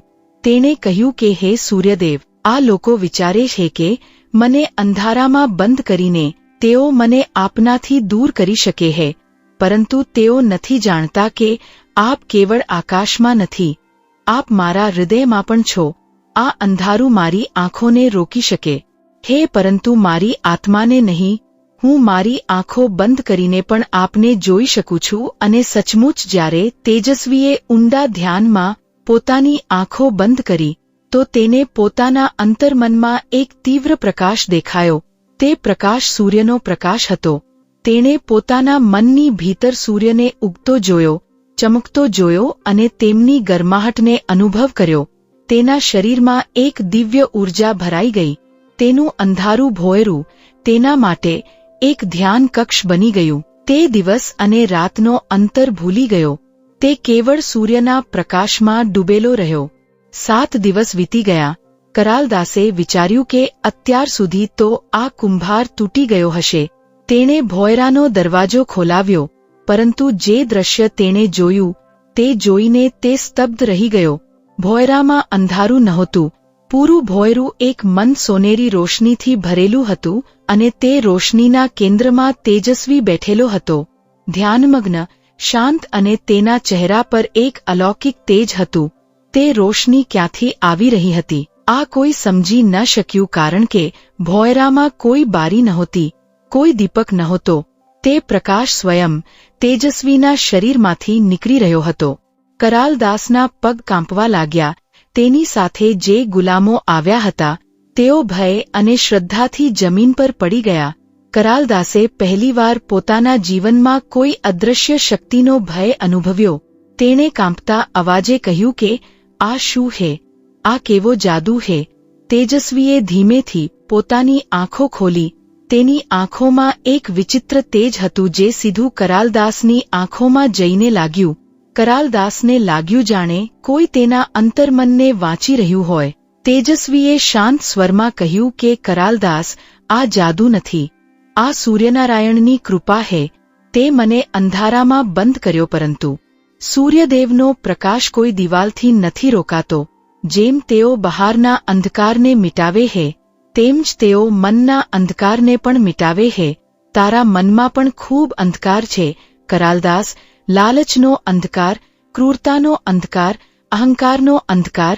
જો તું ચાહે તો સૂર્યદેવ તારા આ અંધકારને પણ દૂર કરી શકે હે. કરાલદાસ પર આ શબ્દોનો ઊંડો પ્રભાવ પડ્યો. તેના મનમાં એક હલચલ મચી ગઈ.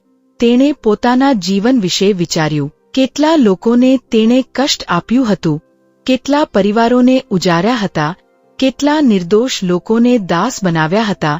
તેની આંખોમાં અચાનક આંસુ આવી ગયા. જાણે ખૂબ દેરથી રોકાયેલો બાંધ તૂટી ગયો હોય તેમ ફૂટી ફૂટીને રોઈ પડ્યો. તેણે તેજસ્વીના પગ પકડી લીધા અને બોલ્યો કે મને ક્ષમા કરી દે. હું ખૂબ મોટો પાપી છું. મને બતાવ હું પોતાના પાપોનું પ્રાયશ્ચિત કેવી રીતે કરું.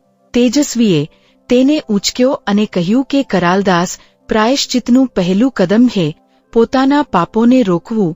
તું આજથી દાસોનો વેપાર બંધ કર. જેટલા પણ દાસ તારી પાસે હે તે બધાને મુક્ત કર.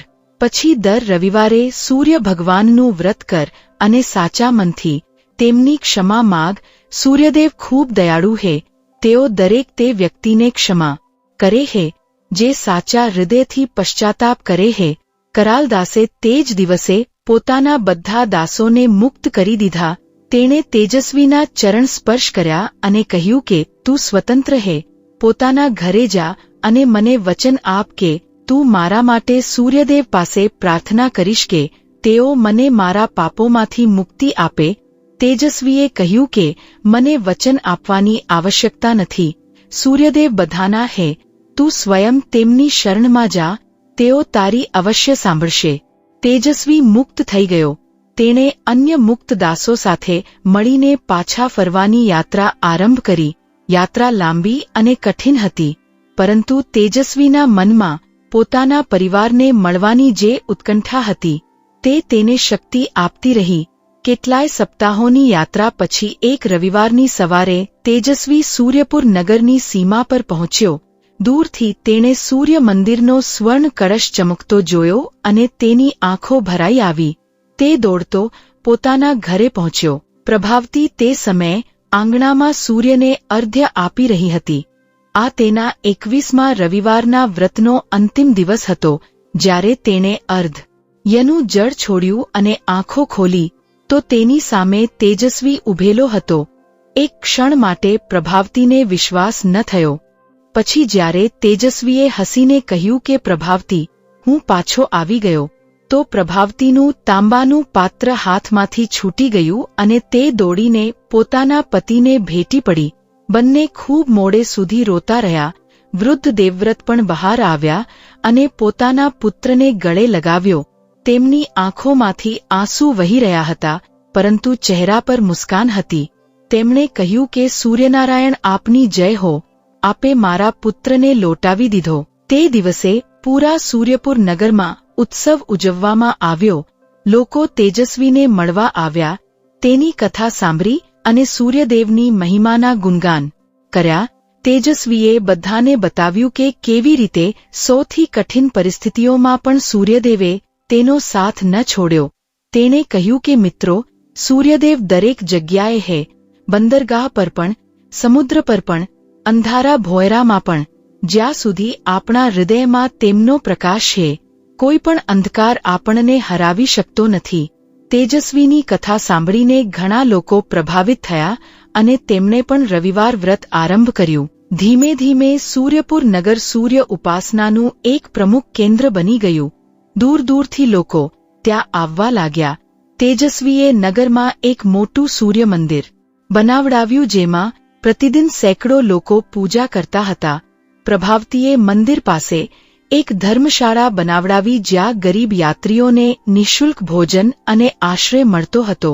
દેવવ્રતે મંદિરમાં એક ગુરુકુળની સ્થાપના કરી, જ્યાં બાળકોને વેદો અને સૂર્ય ઉપાસનાનું શિક્ષણ આપવામાં આવતું હતું. કેટલાક વર્ષો પછી તેજસ્વી અને પ્રભાવતીને એક સુંદર પુત્રની પ્રાપ્તિ થઈ. તેમણે તેનું નામ રાખ્યું આદિત્ય, જેનો અર્થ થાય છે સૂર્યપુત્ર. આદિત્યના જન્મના દિવસે એક વિચિત્ર ઘટના ઘટી. જ્યારે બાળકનો જન્મ થયો તો તેના મસ્તક પર એક સૂર્યનું ચિહ્ન હતું, જે સોનેરી રંગનું હતું. બધા લોકો વિસ્મિત થયા. જ્યોતિષીએ કહ્યું કે આ બાળક સૂર્યદેવનો વિશેષ કૃપાપાત્ર છે. આના મસ્તક પર સૂર્યનું ચિહ્ન હોવું એ દર્શાવે છે કે સૂર્યદેવે સ્વયં આ બાળકને પોતાના આશીર્વાદ આપ્યા છે. તેજસ્વી અને પ્રભાવતીએ બાળકને સૂર્ય મંદિરમાં લઈ જઈને સૂર્યનારાયણના ચરણોમાં સમર્પિત કર્યો. વર્ષો વીત્યા. દેવવ્રતે શાંતિપૂર્વક પોતાના પ્રાણ ત્યાગ્યા. તેમની અંતિમ શ્વાસ સુધી સૂર્ય મંત્ર તેમના હોઠ પર હતો. તેજસ્વી અને પ્રભાવતીએ મળીને સૂર્યપુર નગરને એક આદર્શ નગર બનાવી દીધું. તેજસ્વીની ખ્યાતિ દૂર દૂર સુધી ફેલાઈ ગઈ. રાજાએ તેમને રાજપુરોહિતનું પદ આપવાની પેશકશ કરી, પરંતુ તેજસ્વીએ વિનમ્રતાથી ના પાડી દીધી. તેણે કહ્યું કે હું એક સાધારણ ભક્ત છું અને સાધારણ રહીને જ સૂર્યદેવની સેવા કરવા માંગુ છું. પદ અને પ્રતિષ્ઠા મારા માટે નથી. તેજસ્વીએ પોતાના જીવનભર એક જ સંદેશ આપ્યો, જે આજે પણ એટલો જ પ્રાસંગિક છે જેટલો તે સમય હતો. તેણે કહ્યું કે સૂર્યદેવ આ સંસારના સૌથી ઉદાર દેવતા છે. તેઓ કોઈ પણ ભેદભાવ વિના બધાને પોતાનો પ્રકાશ આપે છે. રાજા હોય કે રંક, પંડિત હોય કે અજ્ઞાની, પુણ્યાત્મા હોય કે પાપી, સૂર્યના કિરણો બધા પર સમાન રૂપે વરસે છે. રવિવારનો વ્રત આ સત્યને સ્વીકાર કરવાનો દિવસ છે. આ તે દિવસ છે જ્યારે આપણે સૂર્યદેવનો આભાર માનીએ છીએ કે તેમણે આપણને જીવન આપ્યું, પ્રકાશ આપ્યો, ઊર્જા આપી અને આશા આપી. જે વ્યક્તિ સાચા મનથી રવિવારનો વ્રત રાખે છે અને સૂર્યનારાયણની ઉપાસના કરે છે, તેના જીવનમાંથી અંધકાર એવો ભાગે છે જેમ રાત સૂર્યોદય સામે ભાગે છે. તેના રોગ દૂર થાય છે, તેની દરિદ્રતા મટે છે, તેના શત્રુઓ પરાસ્ત થાય છે અને તેના જીવનમાં સુખ, શાંતિ અને સમૃદ્ધિનો આગમન થાય છે. આ કથા અહીં સમાપ્ત થાય છે, પરંતુ આનો સંદેશ ક્યારે સમાપ્ત નથી થતો. જે પણ ભક્ત આ કથાને પૂર્ણ શ્રદ્ધા અને વિશ્વાસ સાથે સાંભળે છે કે વાંચે છે, સૂર્યનારાયણ તેના પર પોતાની વિશેષ કૃપા વરસાવે છે. તેના બધા મનોરથ પૂર્ણ થાય છે. તેના ઘરમાં સુખ સમૃદ્ધિનો વાસ થાય છે. તેના શરીરમાંથી રોગ દૂર થાય છે અને તેની આત્મા પ્રકાશિત થાય છે. એટલા માટે દર રવિવારે સૂર્યનારાયણનો વ્રત અવશ્ય રાખો. તેમને અર્ધ્ય અવશ્ય આપો અને આ પાવન કથાને પોતાના પરિવાર અને મિત્રોને અવશ્ય સંભળાવો. સૂર્યનારાયણ આપનું કલ્યાણ કરે. ઓમ સૂર્યાય નમઃ. ઓમ આદિત્યાય નમઃ. ઓમ ભાસ્કરાય નમઃ.